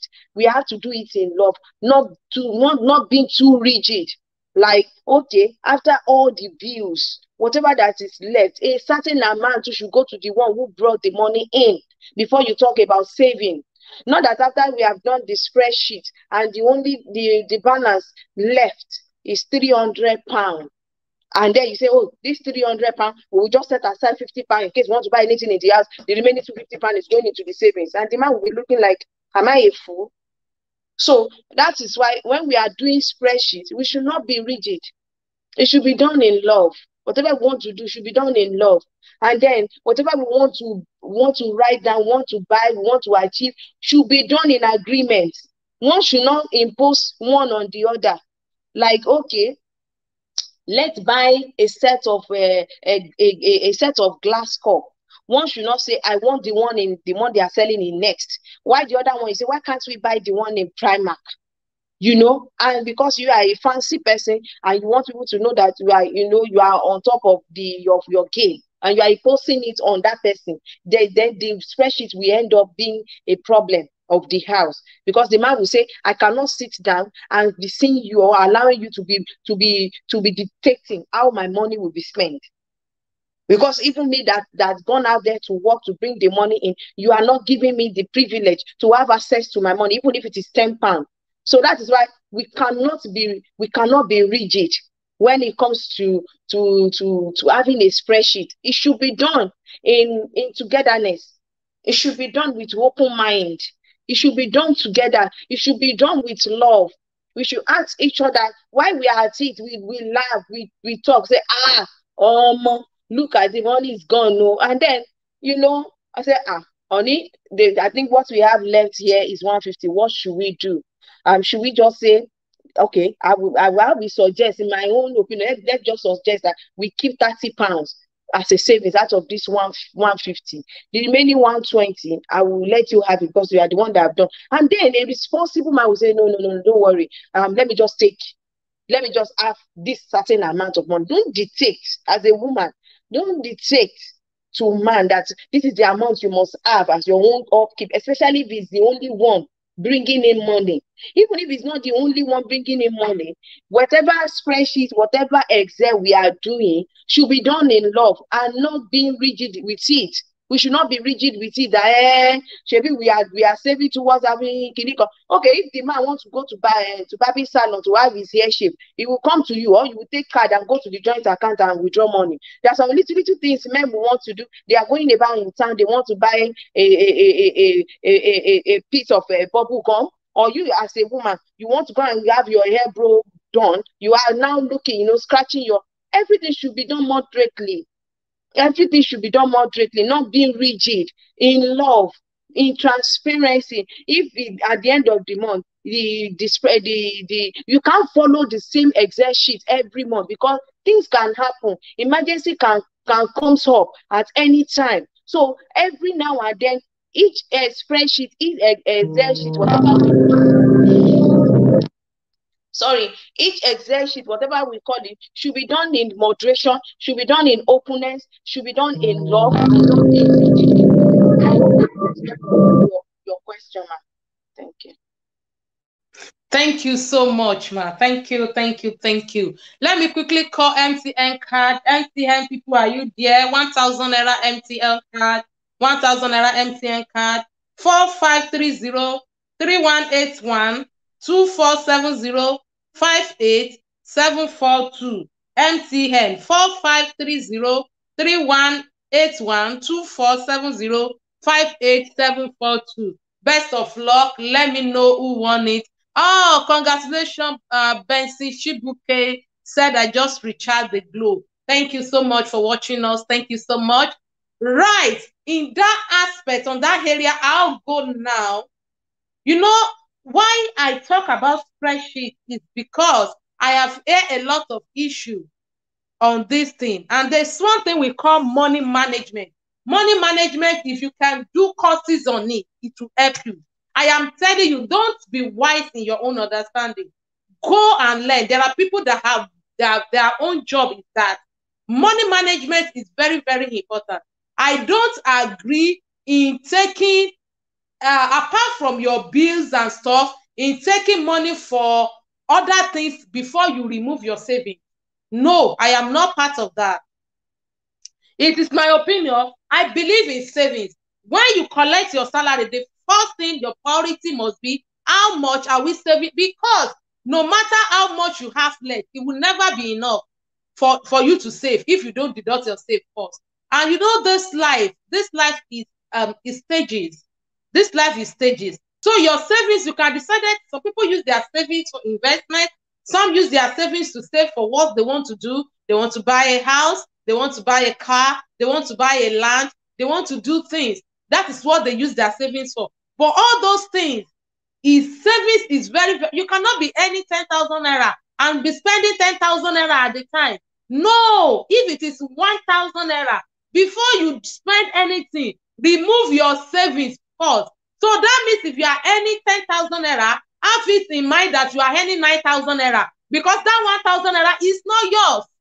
It's your savings. Anything can happen. They can sack you at work. You can lose your job. You might have health issue that you cannot work. What you invest, can your investment, if anything happen at work today, can your savings or investment take you a year? Especially we that are here in diaspora, that we have to pay our bills every month. Some people cannot avoid not to work for 1 month because there's no how they will pay their bill. They will be in debt. Are you going to be able to work like this the way you are working now by the time you get to a certain stage? So that is why I said when you do money management, you have to know that savings and investment are as important as the food we eat. They are as important as the food that we eat. So I want us to go to money management before Bragidion comes back. I want us to go to money management because I'm intentionally thinking we should move the aspect of, is it okay for one partner to be financially dependent on the other? But I still want us to go a bit on this money management. I think Brad Gideon is back now. Maybe I should hear his opinion quickly before I come back to Statoyin. So on the money management aspect, you know, I agree. We both agree that whoever that can handle finances in the house should handle it. That's my own belief. If it is the husband that is good, let him handle it. If it is his wife, that doesn't reduce the man of the house from being the head of the house. It's being wise. Wisdom, the Bible says wisdom is profitable. That means you are wise. When you know that this is my weaknesses must be my husband's strength, and my husband's weaknesses must be my own strength. When I know that I cannot take my eyes out of shopping, then let my husband do. When my husband knows that he loves a lot of fancy things, then let me handle the finances. I have feared a man that went to squander the life savings of the whole family, squander it on unnecessary thing. Though the wife thought it was unnecessary, but the husband as well have point to judge himself that after all we are working, we need this thing. But there are stages in life. There are stages in life. There are things I cannot avoid now, not because I am not working. And my friends can avoid it. It's okay. I appreciate God for them. But I am not going to put myself on unnecessary prayer because I cannot avoid it now. Looking at people that can avoid it. And those are the things that make us have issues with our husband. Can't you see the type of television that Brad Gideon is using in their house? That TV is what I want. So that's 65 inches. How can I be using 55 when Brad? All those things are not necessary. So TV is TV. You can watch BBC News. You can watch Sky. I can watch BBC. I can watch Sky. What is my problem? God knows. So, Brad Gideon, I want us to go to money management. I want us to break down the money bit for us.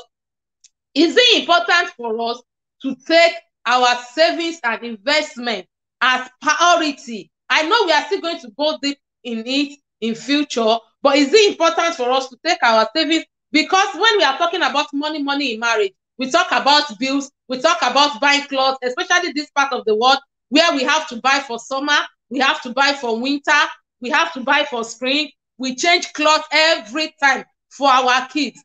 We talk about food. We talk about, now we have family back home that they still need our money. We still need to send money. It's part of the money we are spending. It's part of the expenditure of the house. So should we do all those things first? Then if we have leftover, if we don't have leftover, we don't have to invest and we don't have to save. Thank you, ma. My opinion, this is of my own opinion. My opinion is the first things you need to do is pay your bills because you don't want to lose your house. Second thing you do is savings. Have a set amount of money that you want to put in savings. So you pay your bills, savings. So once you put all those out, then you can, if you have something that you want to invest in, you can take some part of money out to invest. Then you can have start thinking, okay, the remaining money that we have, how can we now use it to bless people around? Because let me be honest, I'm being honest with you, that for people, especially people like me that are in the diaspora, some people used to assume that people like that in Africa are not doing well because they're asking you for some things, they're not doing well. People are doing well. And it is you that you are here, that you are keep sending money, that you have no plans. That when they are building their own houses or coming here as well on holiday or something, they feel like, how are you doing? Yeah, I've got this, I've got that. And you feel like, yeah, I'm still living in a rented apartment. So again, the point, I'm not saying don't send money to people back home or something like that, but have plan for yourself here or wherever you are. Have your own plan in the sense of, are you saving for your house? Are you saving for whatever it is that you're saving for your investment before you think of being a blessing to other people? Because if you yourself are not well, how can you be a blessing to other people? So it's like a doctor. How can a doctor treat somebody that is not well when he himself is not well? So how can you be a blessing to someone as well when you are not in a situation to be a blessing to people? And what you end up doing, being honest from my perspective, point of view, is what you end up doing is being hurt when you are hearing good news about those people. That, oh, this person has got a house here, or has got 2 houses there, or it's on holiday, and you feel like, because you remember 18%, me too, I haven't even got this, I usually have to kill. It builds resentment, whether we like it or not, we try to deny it, but it does. So the best thing is when you know that you've got your own priorities right. So whether someone is building 2 houses or 3 houses, it wouldn't bother you because you know you've got a plan. You've got your priorities right. But when you don't have that thing and you keep just throwing money away like I used to do, it's not helpful for anybody. That's just my opinion. So sort your bills out, sort your savings out, then you can start thinking of, okay, if I have something left, okay, I can use this one for clothes, I can use this one. If someone needs maybe an emergency happen, okay, then I can use this for it. Don't go into your savings to help with emergency. It's just saving. There is no emergency that can come that I won't even open my mouth and say, oh, yeah, my wife's no. There is no emergency that can, because I've grown to that level now to know that, okay, this one is not touched. The one we can touch is here. And it's whatever we have that we have. The land will not collapse between now and tomorrow. So that's my own opinion. Thank you, sir. I can see Sister Tony shaking head. Obviously, she didn't agree with your view, but I know you. We've spent a lot of time today, but we've spent a lot of time. To be honest, I'm looking at time, but I still want her to. We will continue from wherever we stop today. I still want to air our opinion because I myself might disagree with our opinion, and I know she wants to ask me questions. So please compare the two. Answer this question, then ask me the question, then we will try to round up. I agree with what you said and what Brad Gideon said. The bit that I quite not agree with is that you said that, and I quote that when you disagree for savings to be removed after bills, and I would say I disagree with that. Because in life that we have, we need that there are some things that are very, very, very important that we need to sort before savings. Number one is the shelter and all the things that comes with that shelter, like electricity, like we are living around here, electricity, eating, gas and all that. That needs to be sorted first because no one wants to be homeless. Second point is what goes into our body, because when we are not healthy, we cannot save because there will not be strength to work. So while we are trying to save for the future, we need to first of all make sure we are in good health. So because why I'm saying this is because I've heard a story, and I have seen it too with my own eyes, of a family, right? They are working, the man is the one working.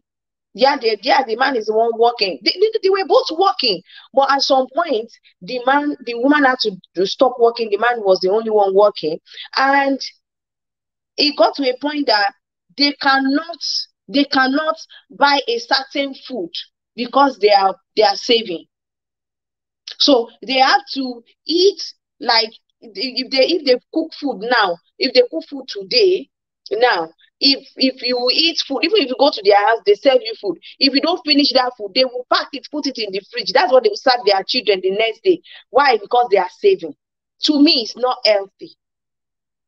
You have to be healthy to be able to work hard and save.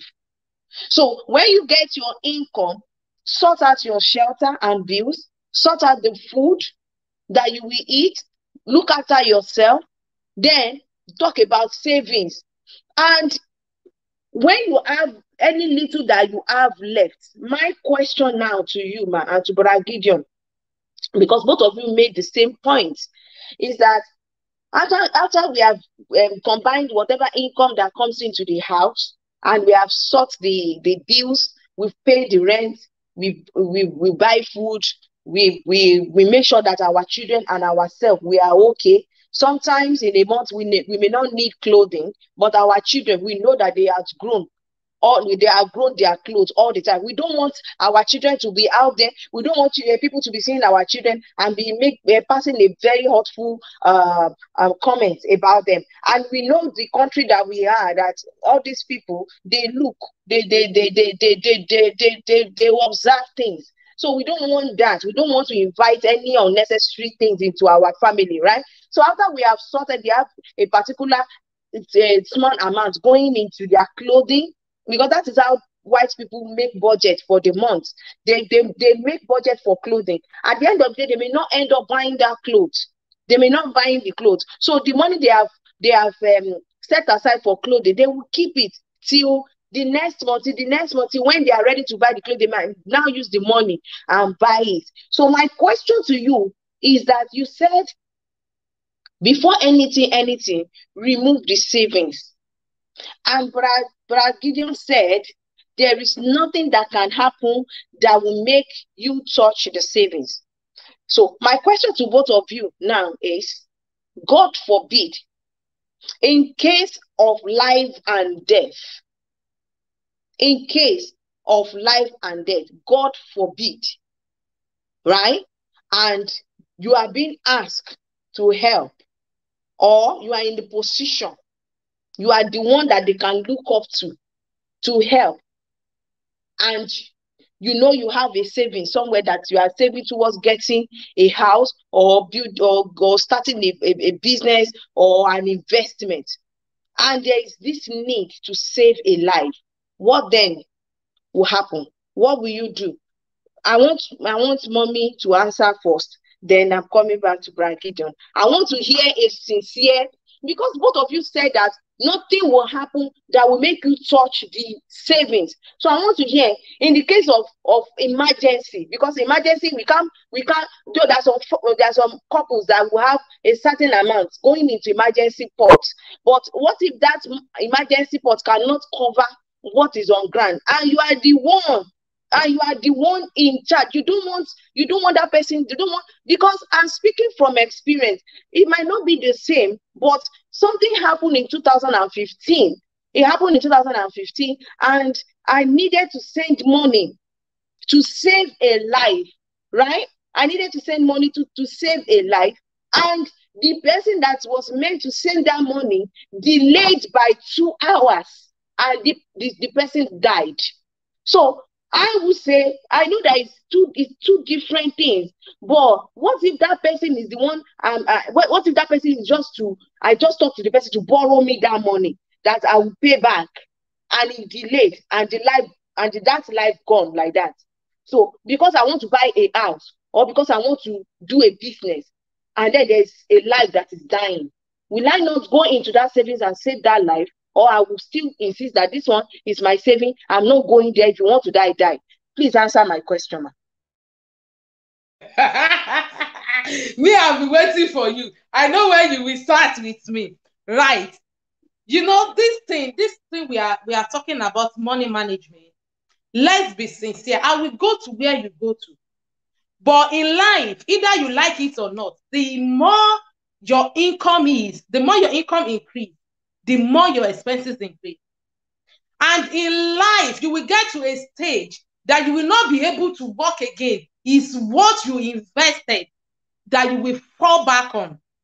And if we don't see savings and investment as priority as food, especially the people like that lives in diaspora, that is the work you do that you eat.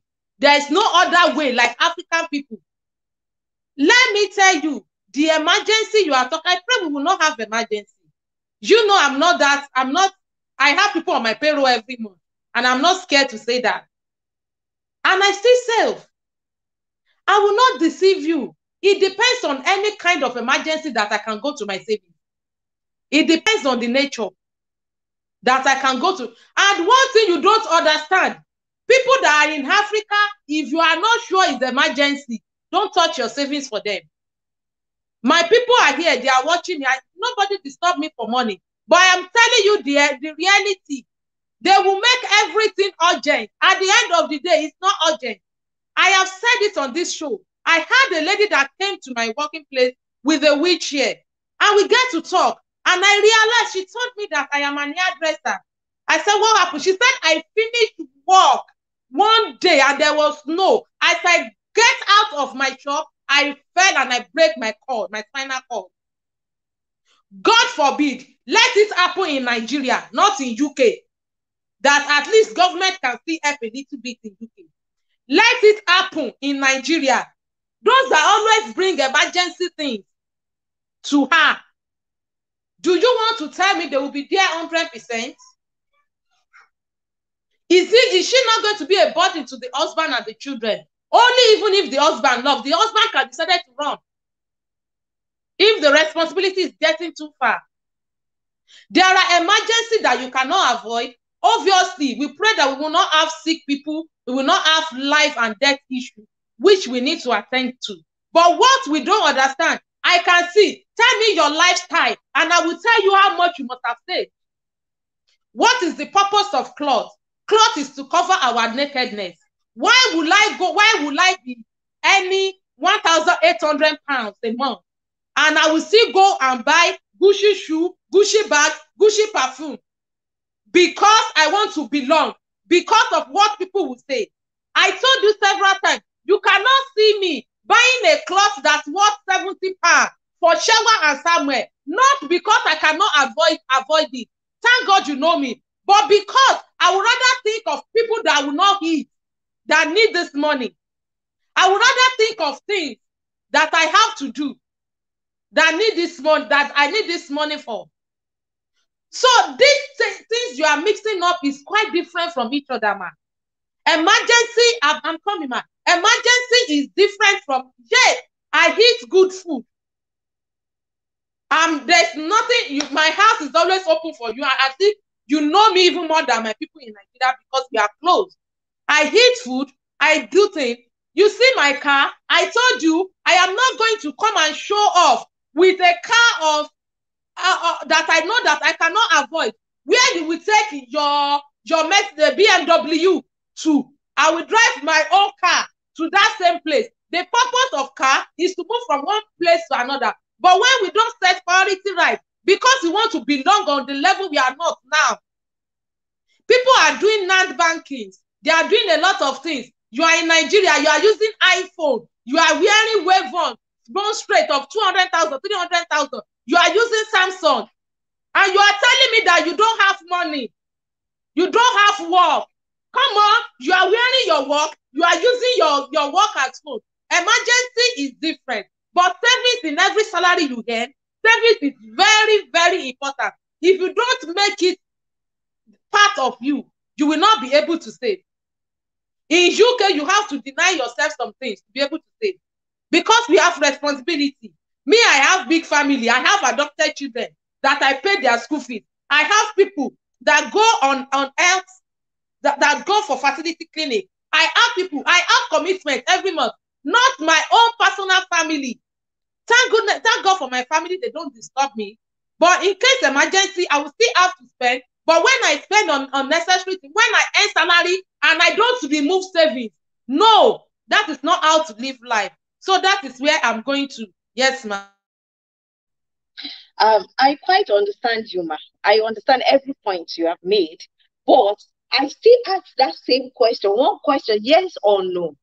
In a case of life and death, emergency life and the real one. I know there are fake emergencies. I've been victims, right? I've been victims. I'm not talking about that.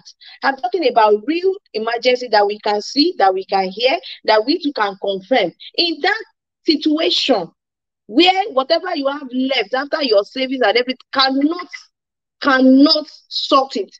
The only option you have is dipping your hand into your savings, because you said nothing, and I quote, must make you take from your savings. What will you do? That's my question. Yes or no? Will you take from it? Yes. Will you not take from it? No.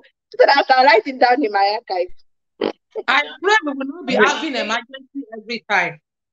In case of emergency and I have nothing to do, yes, I will save life, but you will not be having that every time. And by the time you already have that in your mentality, that will not help your savings.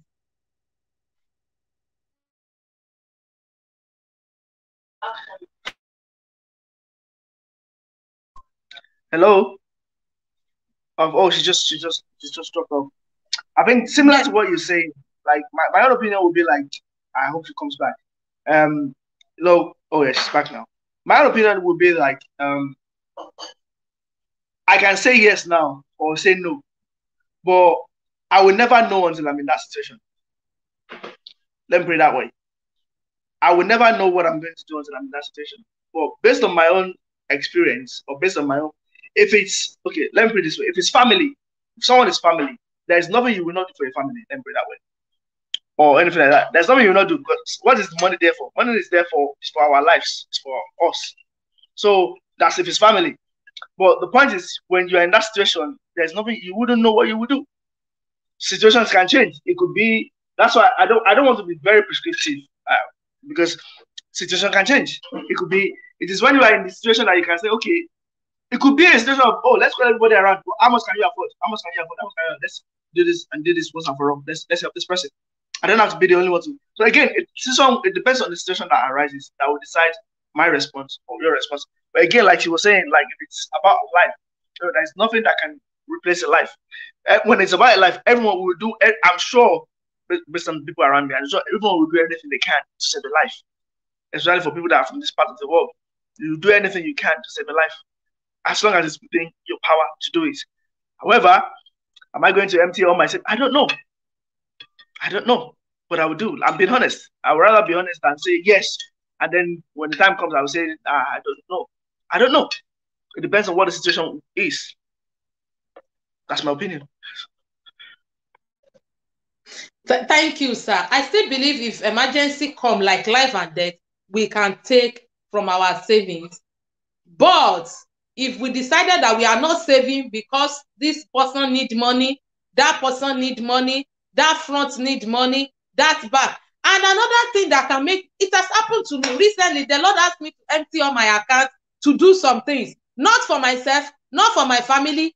And it was difficult, but I obeyed and I did it. I can tell you, before a month, the Lord gave me ×3 of what I spent. So the point we are bringing out here is not about this and that, but when we realize that savings is as important as food, then we will be able to save. Especially we Africans in diaspora, those are the mistakes that we made. When I went home in 2017, I haven't been home for like 8-9 years. So when I went home in 2017, I met my friend that I thought they are not doing well, that on a normal day, I could give them something. Some of them have 2 houses, 3 houses. If they want to sell that building today, do you know how much they will sell it? And you are here. This one wants 5,000, you said. That one wants 6,000, you said. There is no time that one of them will think that this woman that is in diaspora, let me send locust beans. Let me buy gari and send to her. No, they always take. They are parasites. And you are neglecting yourself. That woman that break her spinal cord, never think she's going to get out of work that day and break her spinal cord. And life changes immediately. Things happens. And she will be regretting. And people that is good. I am a giver. People around me know I can give anything. I can give anything as long as I have it. But I am telling you, it is good for us to love our neighbor as ourselves. We are not doing ourselves good if we are spending everything we are earning and we don't have savings, we don't have investment. We are talking about gold. Sister Tony was talking about her mom having a gold it's an investment. We are talking about non-banking. It's an investment. We are talking about a lot of things. Yes, you invest in human being as well. You see somebody start a business for them. It's an investment. Send them to go and learn something. It's an investment. But remember to invest on yourself as well. These days, nobody waits that on their old age, their children should be our only source of income. If their children give them the money, when I want to eat the fruit of my labor, but my children's income, the money my children gave to me, I want it to be an additional. I don't want to be a burden to my children. My parents are not burden to me.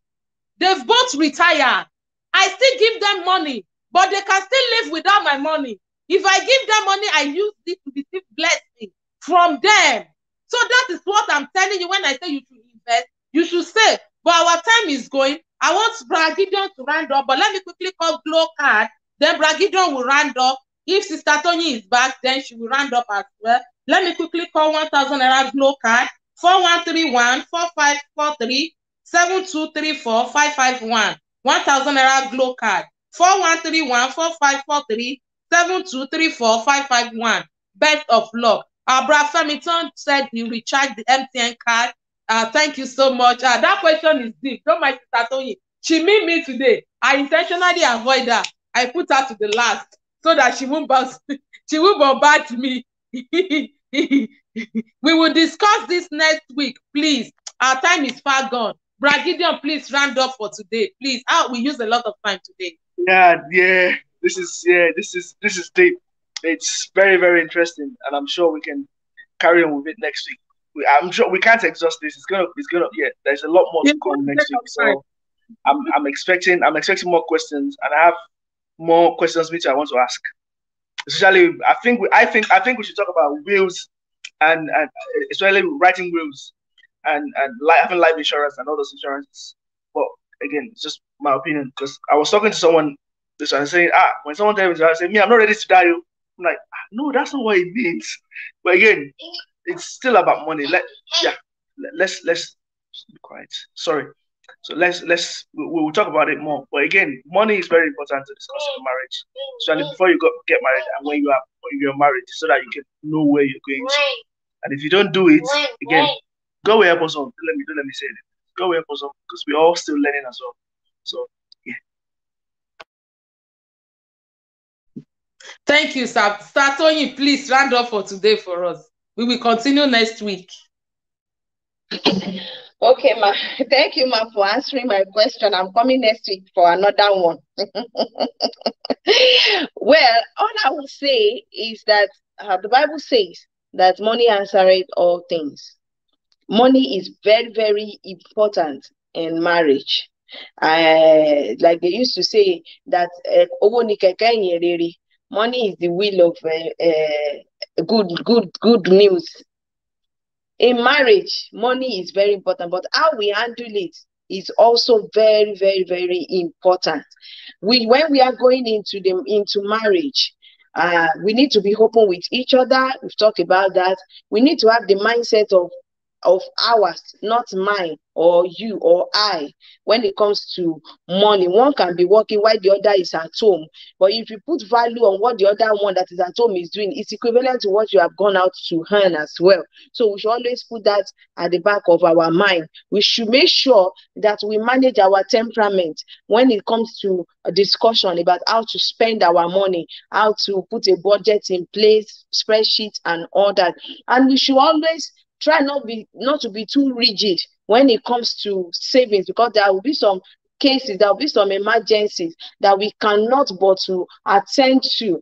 You see, sometimes we are building. It's God that gives us the grace to be able to eat that which we are building, right? We are saving for the future, but it's only God that can determine that future. In as much as we are saving towards the future, we should also be sensitive to things around us, things that is happening around us that are inevitable, things that we know that if we don't do it, if we turn deaf ear, our guilty conscience and even God may not be happy about it.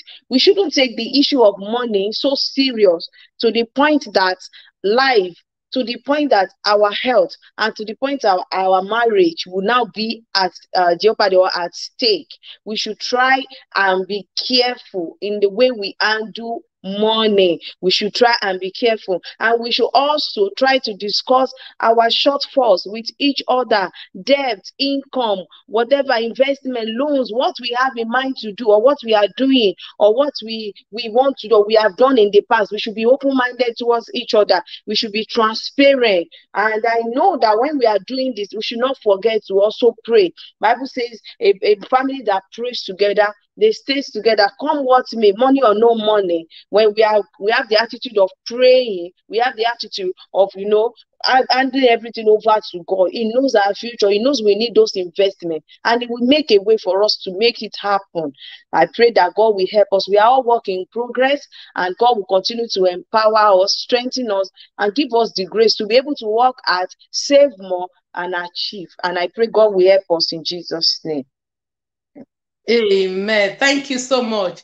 Thank you. Let me quickly read the comments.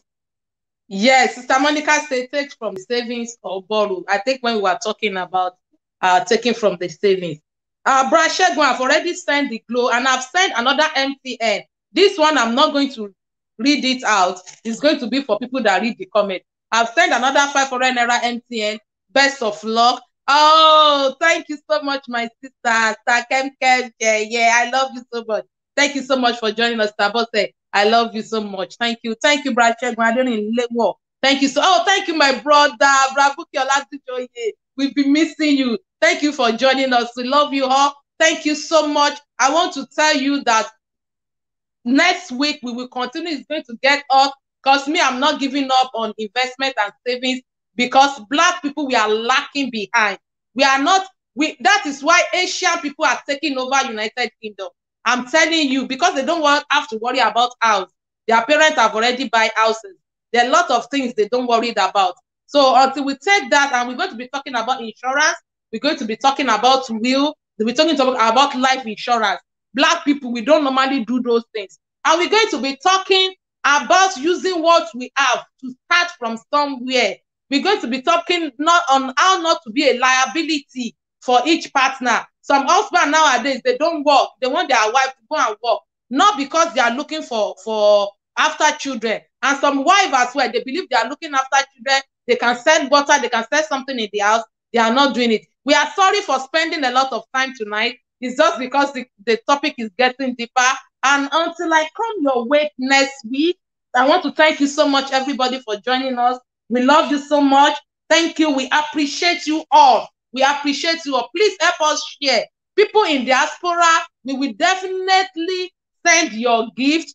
We will definitely send your voucher. When we shortlist the winner, we will get to your inbox and send you your voucher. So please be ready for us. And next week, tell a friend to tell a friend, share. And if you win all the cards, the Glow and the MTN, please let me know. Thank you, Mommy Olaoye. Thank you, Brad Gideon.